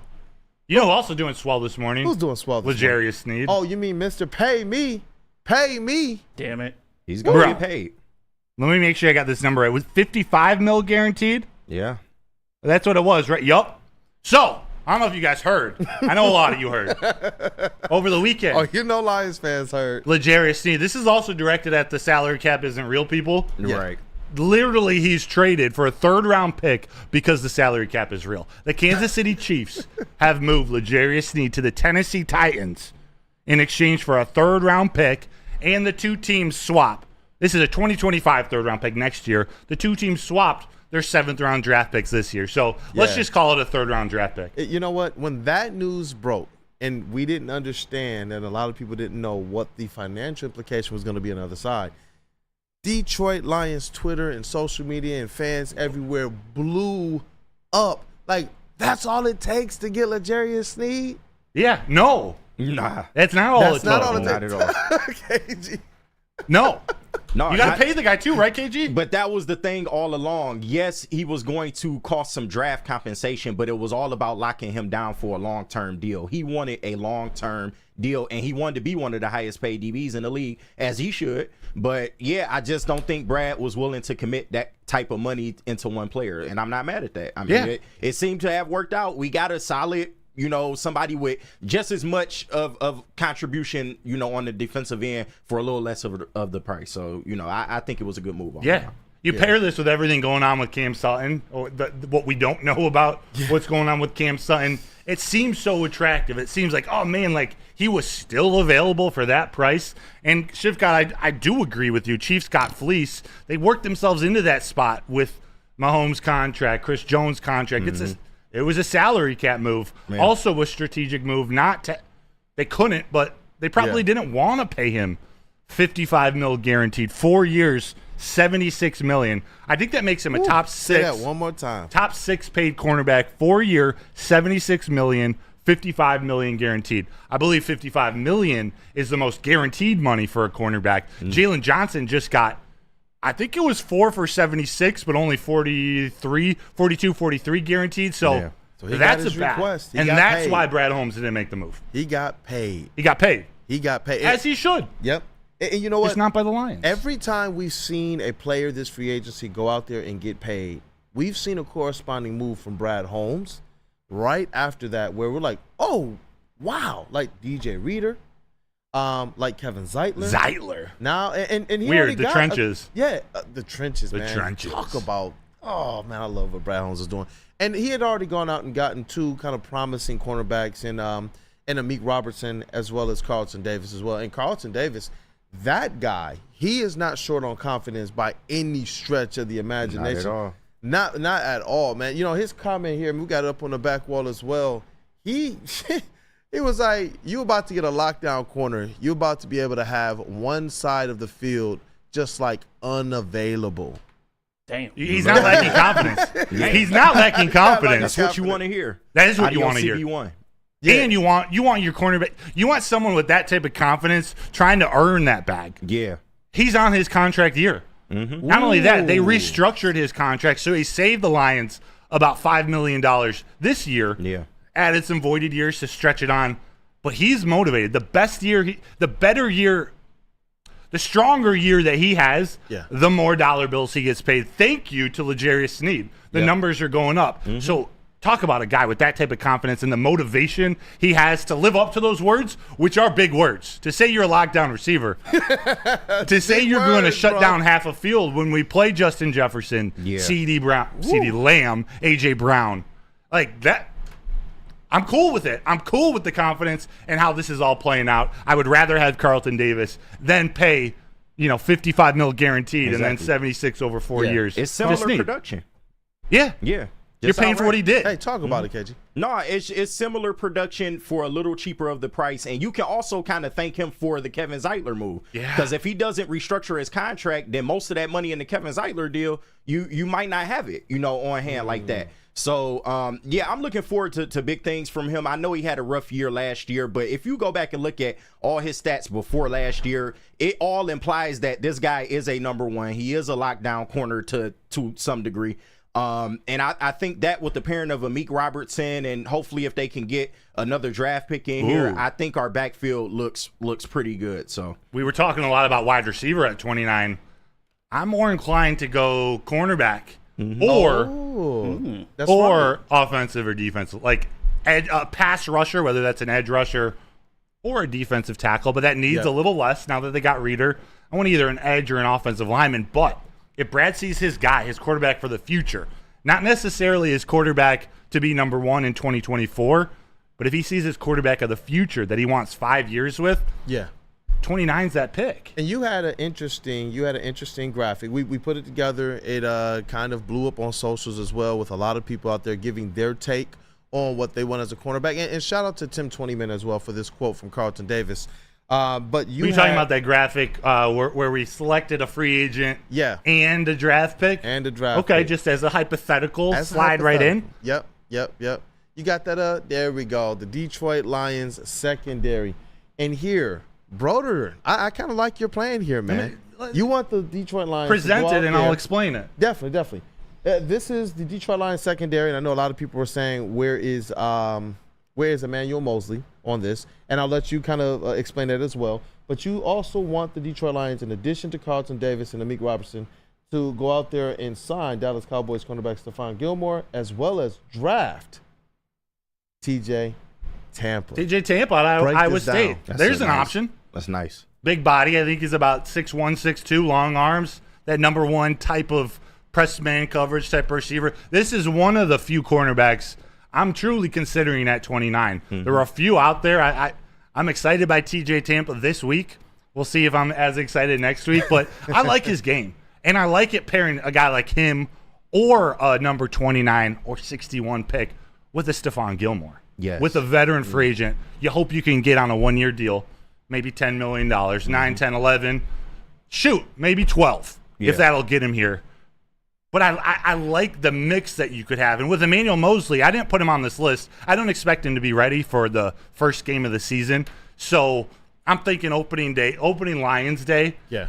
If he's healthy and he gets back to 80% of what he was in San Francisco, he can slide right into that number 2 cornerback spot. Then you let Amik Robertson roam. He can play nickel. He could play your slot receiver. He could play some safety. Yeah. He's only 5'8", but he could play safety. He's got that type of mentality, especially the ability to play up in the box. So this was a hypothetical. I was thinking, hey, add Gilmore, add Tampa. You got yourself a pretty nice-looking group. Yeah, KG? I really like the Stephon Gilmore move. To me, that's the key that unlocks this whole thing, because I've been screaming Stephon Gilmore. He'd be the perfect addition to this secondary. You already got one long, lanky corner. You get another one with experience that's done it on the biggest stage, and then you can draft a corner and have him coming up the ranks, and then next year you're sitting pretty. You got a starting corner on a rookie deal. You push Amik. I know a lot of people like to say Amik can play the outside, and while he can, I would prefer to have him strictly in the slot. Then you got Gilmore, Carlton Davis, and Amik Robertson in the slot with Brian Branch. Contract your bump, Carlton Davis. I'm trying to tell you. Kirby iffy. Then you have Brian Branch as strictly a safety. I think this works out very well. And like I said, next year, TJ Tampa, he's your official starter with a year of seasoning on him, veteran teaching. I think that would be the way to go. Yeah, I like that, man. You know what? I can't wait. Aaron Glenn, no excuses, right? Right? No True. excuses. He's going to have a lot of help. That's And a he whole has nother conversation, but very true. Yep. And Terrell Williams is there now as well. This defense should take a solid step forward. But chat family, I want you guys to put, this was Broder's hypothetical here in terms of being able to complete this Detroit Lions secondary. You guys put in the chat what you guys want the Detroit Lions to do to kind of complete and round out this Detroit Lions secondary, whether it's signing players, whether it's drafting players, whether it's a mix of the two. We'll definitely try and get to it during our mailbag segment today. Definitely.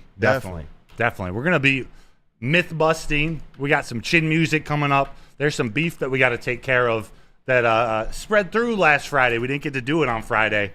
So we got in the last half hour of the show, we're coming down the wire.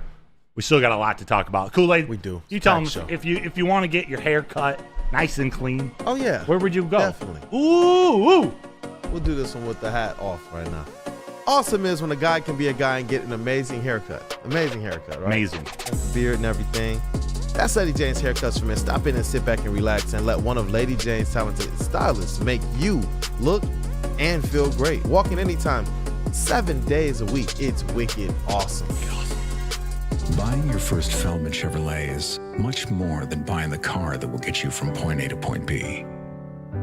It's a place for first memories, some big, some small. As she grows, you're not just buying her a Chevy, you're buying into a Feldman family. With more than 700,000 vehicles sold, from generation to generation, Feldman just keeps rolling. You smell that? That's Brad Holmes cooking. And the off-season smells good. Woodward Sports. At work and at home, we're there with smarter security solutions. Featuring complete automation with customized alerts and more. For over 90 years, we've been the company that's been counted on to protect what matters most, all with personalized service and care. Right now, for a limited time, receive a free video device plus free installation with a new home system. Guardian Alarm. We protect Michigan.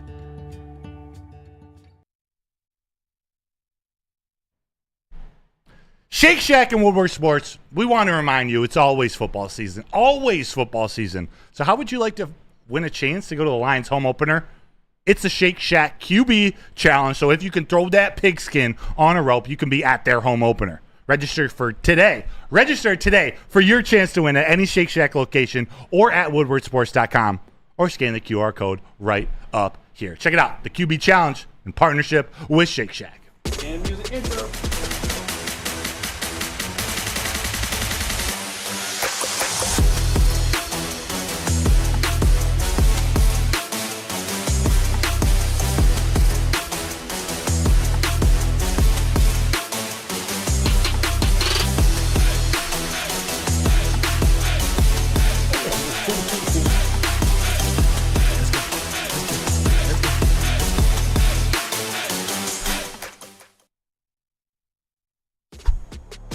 Let's go. It's time for the 10 music segment. And you know what, chat family? You guys, in addition to getting your hypotheticals for this Detroit Lions secondary, get your chin music into this chat right now. Who over the last week do you have beef with and you need to air it out? You know what? Maybe it's an uppercut to the chin. Yeah. Maybe it's a fastball up and in. Bar. Hey, shout out to the legend, man, Joe Lewis. Oh, yeah. Seriously. Let's go. Again, real quick reminder, chin music. This is inspired by the Big D Energy RIP Tuesday. So who you got beef with over the last week? Yeah. Who do you want to throw that ball up and in or uppercut to? What irks you, Kool-Aid? You know what? Just real quick, shout out to JB Smooth, the GOAT over there for that intro. That was dope, man. Yeah. That was dope. Killed it, man. You crushed it. Definitely got to make sure we do that, man. This team, throw the assists all the time. Facts, that guy up north. Had to make a little adjustment to the music to make sure that we do everything properly, avoid the copyright issues. But my chin music is with the Detroit Pistons and the so-called restore. Talk about it. Listen.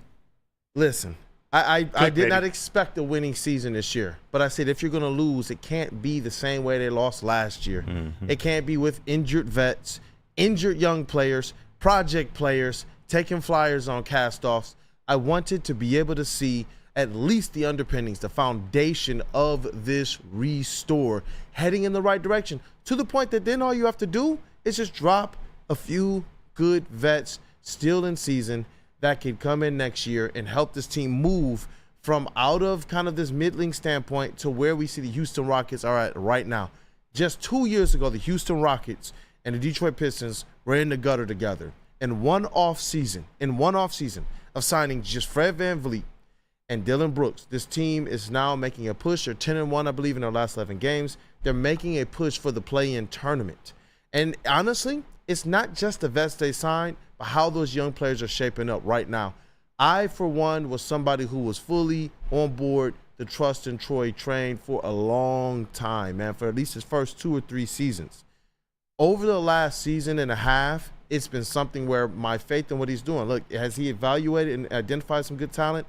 Yes, he has. But he is not doing any favors by them. And if they don't get something done substantially this summer, and I did do the article on this, man, they got some tough decisions to make about their young players in this core.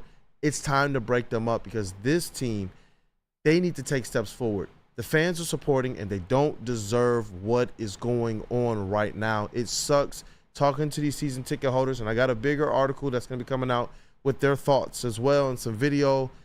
They don't deserve it. Detroit sports fans don't deserve it. They're still top 20 in attendance. Cade Cunningham doesn't deserve this. Top 30 in the NBA in scoring. One of your top assist guys in the NBA. Get this thing together right now. No more of this injured projects, guys we don't know, G Leaguers to end the season. That's where my chin music is, man. I don't want to lose my voice again. So I'm really trying to keep things. But Kool-Aid. Man. But Kool-Aid, you're a Brad bot, remember? Troy bot? Yeah, Troy bot, excuse me. Nah.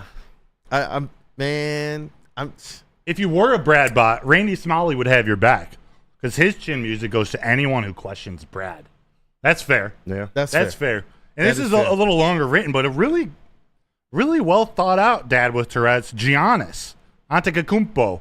He's on his 6th head coach in 11 seasons, and nobody except dad with Tourette's seems to question his coachability, coach-killing attitude, it seems. At least that's always been the argument versus LBJ. The man has a point. I wouldn't say he ran off Budenholzer, though. Giannis is likable, but how 6 coaches in 11 years, if you're one of the best players in the world, what's going on? There's some disconnect. I don't think the first couple years can count because he wasn't even that level of player his first few years in the league. And then Budenholzer left because of the organization. I don't think it was because of Giannis, himself. But, I mean, you can make an argument about what's happened this season with, what was the guy's name? Adrian Griffin, I want to say. What was the coach's name?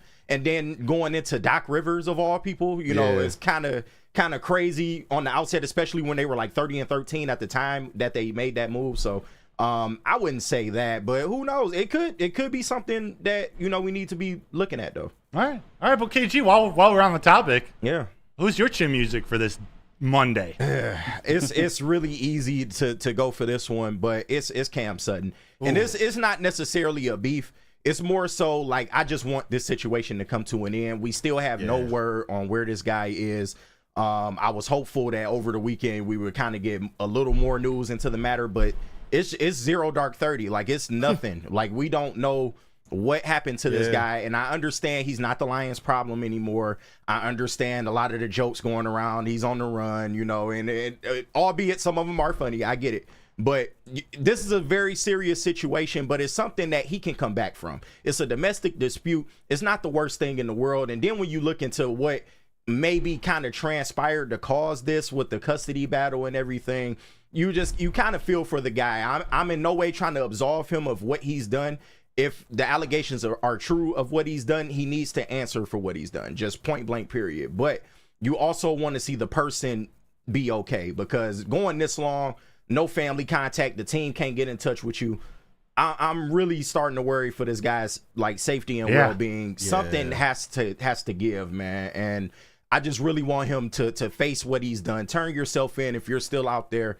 And just let's bring it into this, man, and let's have a peaceful resolution. That's all. I read there's an article, and I don't mean to bring this up to add another excuse on his behalf, something to think about and talk about more. But there was an article from back when he was in Tennessee, written by like the Alabama Times or something, talking about when he would black out during football games while a senior at Tennessee. So you hope it's not CTE related, head injury related. Yeah. Scary times though. And we had a good conversation on Armani and Edwards about this on Friday.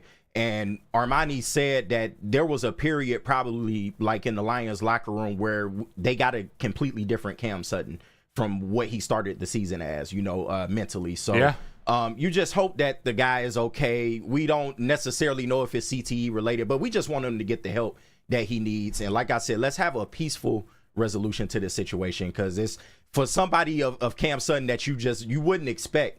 You wouldn't expect this kind of behavior, but this is why you can't judge a book by its cover. I saw a lot of jokes as well saying, "Oh, we expected this stuff from like C.J. Gardner-Johnson." I think that's whack. You can't be judging people, man, that's just really because of how they appear on the surface. So let's hope this situation comes to an end very soon. JB, chin music, baby. Well said, bro. Oh. Mine's a little bit serious. It's not on sports related, but I believe this one deserves the utmost Uso double chin music on this one as well. And mine goes out to Nickelodeon in the late 90s and early 2000s. Hey, a documentary came out called Quiet on the Set, The Dark Side of Kids TV, and it basically shows you what happened in those late 90s to early 2000s from Dan Snyder and everyone that he's hired on his team that have done a lot of sickos, lot of sick and sexually abused some children on the set that happened. I won't go into full detail, but definitely take a look at the documentary, and it'll change your mind on some episodes that you used to watch back when you were younger. I know definitely when I was growing up, a lot of these shows that I liked and enjoyed. Now seeing that there's a little dark-sided humor to this, adult humor that went over our heads, that he was just trying to sneak into a lot of these shows. It makes you feel just wrong just looking back at this and laughing at it anymore. And I don't know, it kind of like just hurts your childhood. Puts a damper on it as well. Dan Snyder and the people that he hired are just sleazeballs and just sickos and just disgusting, man. It involved Dan Snyder? Yes, Dan Snyder. Not Dan Snyder, the football owner. No. Dan Snyder, he wrote a lot of the Nickelodeon shows, like All That, iCarly, those shows coming up, and even some on Disney Channel too. Zach and Cody, like that's another one as well. He was involved in as a creator or executive producer. It's just he was big behind Amanda Bynes and her rise to stardom. So he was like really integral in that. But it's a lot of just nasty stuff. She had a fall from start, like Amanda Bynes. She did. She went from being the man to. But when you watch the doc, it's probably a reason for that. Like one person that I kind of got a newfound respect for was Drake Bell from Drake and Josh, man. Yeah, he went through a lot of stuff that you just never really knew that he was going through. Some shit, like seriously, man. And it makes you kind of look and question like your childhood a little bit. They ruined my childhood in 4 episodes. But some of these people never get it back, man. Like you look at like an Orlando Brown. That guy he's stuck. Yeah, even Raven to a degree. Player? No, the actor from That's So Raven. Raven, Orlando Brown. You look at you go back even further to like some of these singing groups as well. It's nasty work, man. It's wild, man. People that work around kids need to be vetted like to the highest degree, because otherwise you get situations like in the doc. But it's a good watch. 4 episodes, real easy to pick up. I encourage people to watch it. It's really good. Definitely a good watch. If you have time, like all the episodes are out right now, go run through them, and honestly it'll probably change your opinion about your childhood and a lot of those shows that you used to watch. Was Are You Afraid of the Dark involved at all?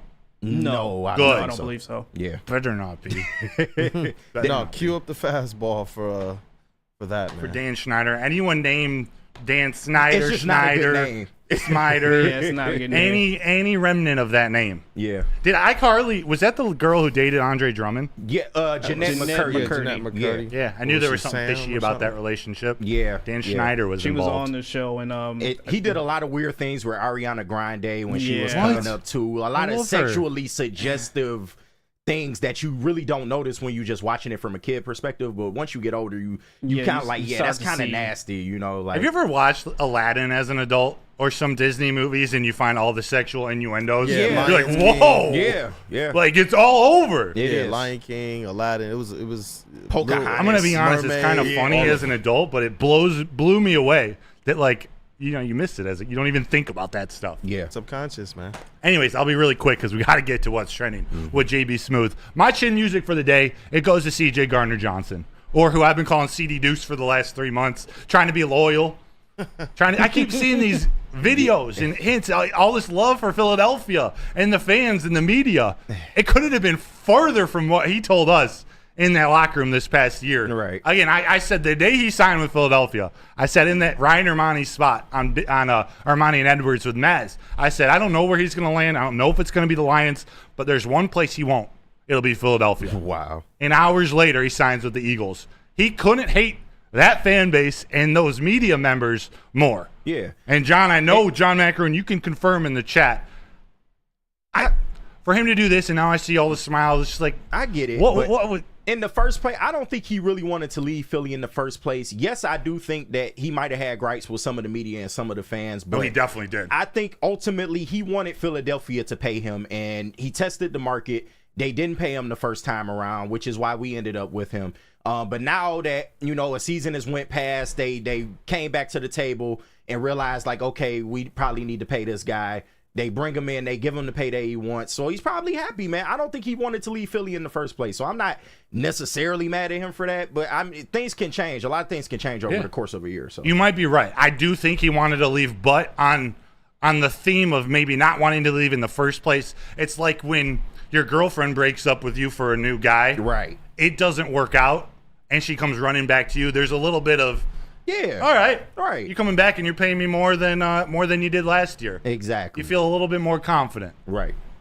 That's all. CD Deuce. Peace. That was CD a Deuce. very, very well-rounded chin music today. Later. Yeah. Later. We got to get to break because we got to get back for what's trending with JB Smooth and Mailbag. Let's do it. What do we got? We got Premier Pet. Premier Kool-Aid. Pet, man. You guys already know. We got the Lion, and you guys know where I take him to get the best. It's Premier Pet Supply. It's hands down Michigan's best pet store. Same prices and all the conveniences of the online and big box retailers with one major difference.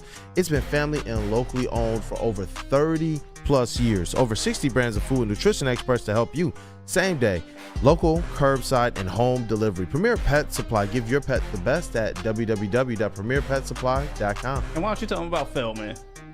Oh, I'll tell you about Feldman because since 1996, Feldman Automotive has been driven to provide a first-class car buying experience called the Feldman Advantage. They got 18 locations, so there has to be a dealership near you. Just visit feldmanauto.com to find that location and catch Woodward Sports. Wake up Woodward and Big D Energy there at their Novi dealership every other Monday. Part of what makes Feldman Chevrolet Detroit's #1 Chevy dealer. Where's the most convenient place to get that big fitness energy? It's Planet Fitness. Join today for just $1 down, $10 a month. With over 2,400 locations and equipment for every workout, you can get in, get energized, and get going. And with free fitness training and most clubs open 24 hours, everyone belongs in the judgment-free zone. So join today for $1 down, $10 a month, no commitment, cancel anytime. Congratulations to the real Coach of the Year, Motor City Dan Campbell. Just put your head down and go to work. It's about to be fun, man. It's about to be fun. Woodward Sports. Stop searching for a vehicle and start finding one. Les Stanford Chevrolet Cadillac makes it easy. We harness the power of multiple dealerships and own the biggest selection of GM brands in the area to get you the car you need. With the Les Stanford Group, you'll have access to 4 different dealerships, providing you with more makes, more models, and more choices. We're connected to more than 1,000 vehicles, and with so many high-quality CPO vehicles available, you'll find new car quality at pre-owned prices. You can start and end your search at lesstanford.com today.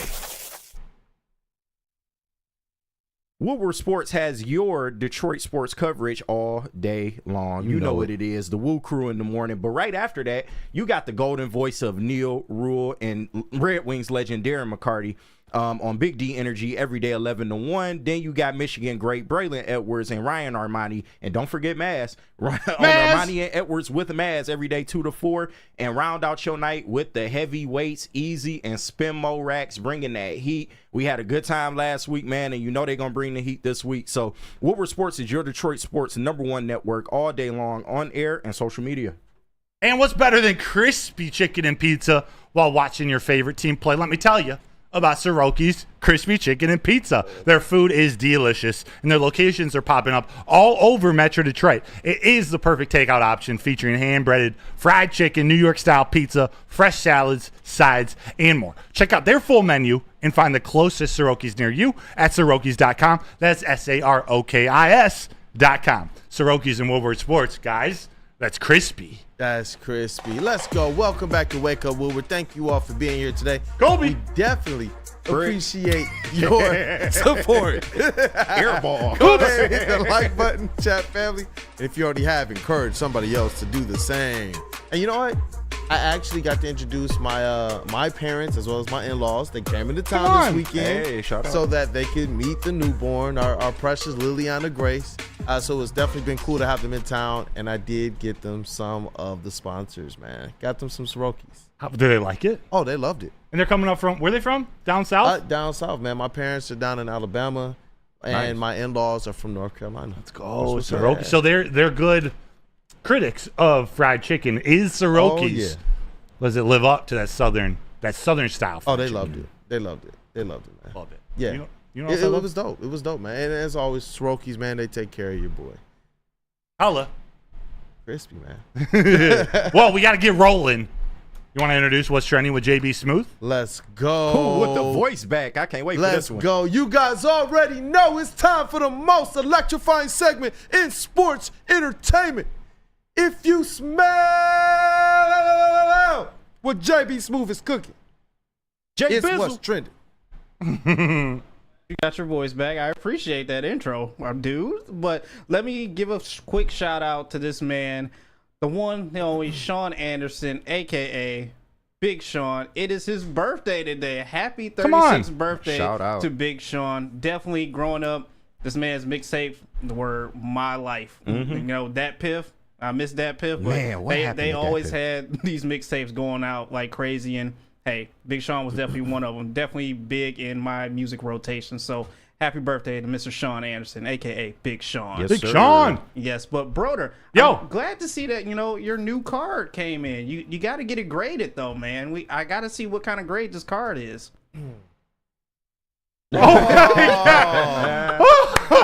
Flawless. Flawless. Literally flawless. Wait, is this real? Oh, man. I don't know if this is real or not, but I hope it is. That's hilarious. Bro. Oh, it can't be because of the size of the number in the. But bro, that is a. Oh man, Broder is sorry. Things like that. So this is partly why I love sports cards. Something like that would sell for $1 gazillion just because it's so absurd. You either want historic or something funny like that. And that brand is called Flawless. Just works perfect. You see the black dick on there. Epic. Grady Black Dick. Grady Black. Grady Dick. When that gets clipped. What? Goodness gracious. What grade would you give the black dick sports card? I wouldn't give it any grade. Probably about 9. I'm not grading that at all. Probably 9, 9.5. Come on, JB. Don't do that. Don't do that. Hey, yo. He said 9.5 inches. JB like the long ones, man. Longwood. Longwood. The long one. All right, moving on from this. Man. Pause this whole segment. Moving on from this Fast uncomfortable forward. moment. Did you guys know that there's a draft coming to Detroit soon? I'm not 18 yet. Oh, the NFL draft. Oh, got you. I'm not 18 yet. I'm not 18 yet. But yeah, there's a draft coming to Detroit soon. In downtown, there's actually going to be a huge showcase for some NFL cleats. The city of Detroit is unveiling 20 cleat sculptures that we displayed across downtown ahead of the NFL draft. The project is called Decleated, in the football terms, decleating is when you make a big impact or hit in the game. And a lot of these local artists are putting together cleats that are going to be displayed all around downtown, which they will be auctioning them off and giving off to charities. So I thought this was pretty cool as well too. I can't wait to go downtown and actually see and witness some of these in person. Like, these look kind of cool and fancy. Yeah. I like that a lot. It's a good way to profile Detroit artists because we have a really good history here of having really great artists.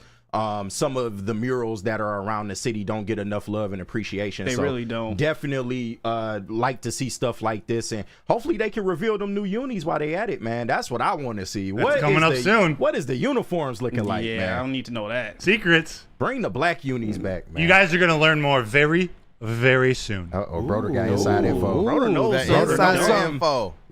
Uh-oh. Our Detroit So how about Lions JMO wearing credentialed number beat one? writer. Yeah, right? Let's go.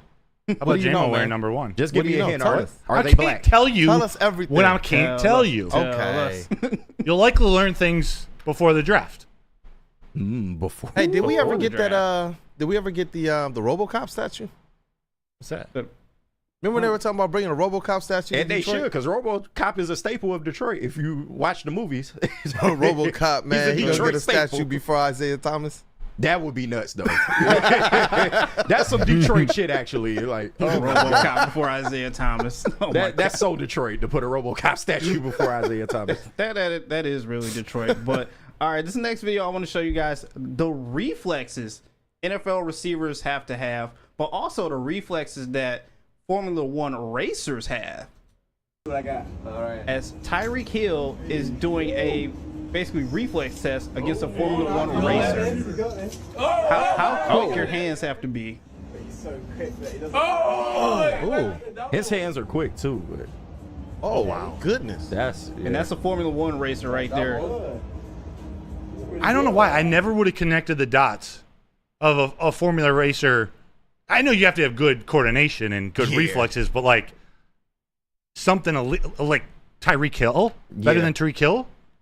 I mean, you That's driving pretty wild. you driving Yeah. them vehicles, man. One wrong move, one wrong swerve, you gonna end up upside down on the track, man. So Yeah. I can definitely see some of these racers having those good of reflexes. But yeah, that's crazy. That is very wild. And lastly, I will leave you guys with this. I know we all had a good weekend, but you know what? I'm never going out with you guys again. What? I told you not to play this of me. Look at Broder. I don't like how close that mic is to his mouth. Somebody help my man out. Somebody help my man out. Someone get this man out of the bar right Get him now. out somebody get him out the flow. Like he ain't got one friend. What song is that? Who knows? I have no idea, but He's like someone literally get this eating the man. mic, bro. He likes Grady Black. There's a teabag joke in here somewhere. There probably is, but that's it for what's trending, you guys. Back to the desk. You don't just close it down off of that one. Just shut it down. That's Just shut it crazy. down. I mean, he was literally teabagging himself. Yeah. I can see you doing karaoke like that.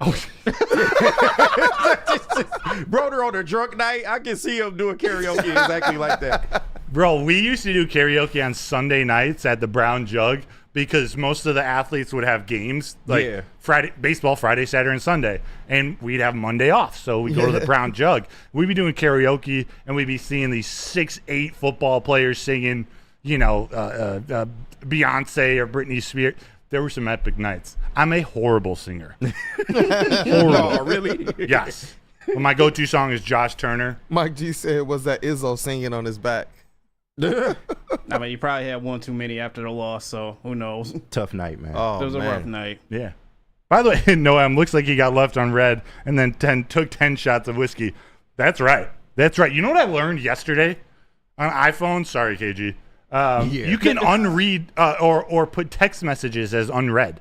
You can you can read them. You know, the blue dot goes away, and then you can swipe and put them or edit or whatever unread. I swear, my anxiety level it dropped half, 50%. You know what? Eduardo O'Neill, he said we need Broder to sing for us.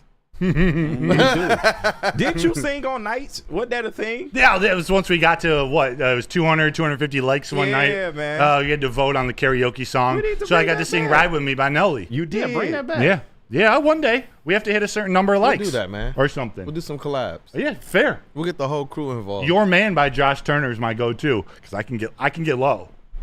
Yo, you know what? That'd be dope, man. Yeah. 200 likes and the whole crew. I'll sing. I'll do whatever you guys want for 200 likes. He will prostitute himself for 200. Yeah. No Dan Schneider. None of that. None of that. None of that. I know we're right at 10 o'clock, so we don't have time for a mailbag. We're going to have to answer these. I know we got something cooked up for some mailbag segments in between shows we're going to get to. We might as well not start. Any final notes, any things you guys want to talk about before we say goodbye to the people? You know what, man? It's great to have the voice back. You guys crush as always, man. I always like doing this show. I look forward to it. And not just because of our starting five, shout out to Final, and our six-man, Terry Foster, but also because of the chat family as well. Going to continue to highlight you all. Hopefully we can get these some more of these giveaways going very, very soon because you guys deserve it. And, hey, before you leave, man, smash that like button. You know what? We should change my chin music to DJ Reader. Not really, actually, Paul. DJ Reader, in his opening press conference, he was talking about North Carolina athletes being the best in the country. Yeah. Both Michigan State and Oakland got knocked out from North Carolina basketball teams. Wow. That is true. NC State and NC. That's true. I blame you, DJ fault, Reader, man. and Aline. My family from North Carolina. Your family from North Carolina? They drove up here this weekend. What the heck? It's a nice state, man. What the heck? I've been. It's nice. By the way, tomorrow, my brother sing me happy birthday, all sexy. Is it today? Ryan's reaction. When's your birthday? I might have to get up on this desk. Hey. Get up for that. Okay, tomorrow, got a quick note. We have a very, very special guest. That's right. Coming at 9 o'clock. I hope you all come back for 9 o'clock. We're going to get something up on social today, I believe, teasing this. But someone who's become a good friend of mine, Wendell Brown Sr. I don't know if this name means anything to you. Wendell Brown, a former football player from Detroit, went to Detroit Martin Luther King Jr. High School, then played at Ball State, chasing an NFL career, found himself in China, continuing to chase his career and teach youth sports, teach American football to kids over in a small town in China. He was wrongfully imprisoned for over 14 months in a Chinese prison, dealt with the worst possible situation you could ever imagine. I could ever imagine. Yeah. I just finished his book. It is incredible. It's touching. He's going to be here tomorrow to tell his story and tell what got him through that, what got him back here in Detroit. He's making an absolutely massive difference in youth sports down in Detroit, coaching, mentoring, all kinds of things. I want him to tell you this story straight out of his mouth, but I encourage you all at 9 o'clock tomorrow on the dot, we're going to have Wendell Brown Sr. join us here on Wake Up Woodward. Hey, I can't wait. Yeah. I also encourage you guys to stick around 12 o'clock. Watch the whole 11 to 1 show today. Big D Energy has Jack Golke on. Yes, Jack sir. Golke. The legend. Jack Golke of March Legend. Madness. Legend. So tune into Neil Rule, Sam Flannel, KG, and Spenmo Racks at 11 o'clock to see Jack Golke. So tomorrow at 9, we got Wendell Brown Sr. Today at 11 to 12-ish, Jack Golke. Yeah. We got Tracy Smith, the skipper, University of Michigan baseball, coming in on Friday. And another special guest at 9:30 on Friday. A little partnership I cannot wait to tell you guys about. And by the way, that's mixed in with our guys, Doc Macaroon, Rod Beard, Terry Foster, legends. Sir. Mike Curtis might join us in studio. Detroit News, Pistons beat writer. I meant to tell you that. He might join us in studio Wednesday for our Woodward Pistons segment. Yes, please. Yeah? Yes, please. He does great work. Great work, great guy. Definitely. So we encourage you guys to hang around. We got some great guests this week. Thank you so much for everything today. I appreciate you guys. Everyone in the chat, everyone listening, audio only. You're the man. You're the woman. Shout out. Person. Hey, let's break this thing down. Chat family, as always, you guys are a very important part of this show. It was awesome today. Let's continue on this energy the rest of the week. And before you leave, definitely hit that like button. Share the stream, post the stream, get it out on socials. We appreciate you guys always. And to break this thing down, we got Mr. KG in the sound booth, Detroit's #1 draft pick. And in the TD booth, don't worry, bro. Tuesday's on the way. We got Mr. JB Smooth, Woodward Sports' MVP. Shout out to Terry Foster, Flannel Sam again.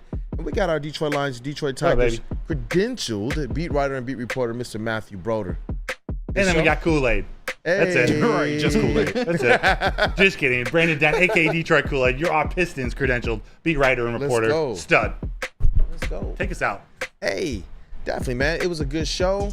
Thank you guys for tapping in with Wake Up Woodward. Tune in to Big D Energy. Tune in to Armani and Edwards. Tune in to Heavyweights. It's going to be fabulous shows all day.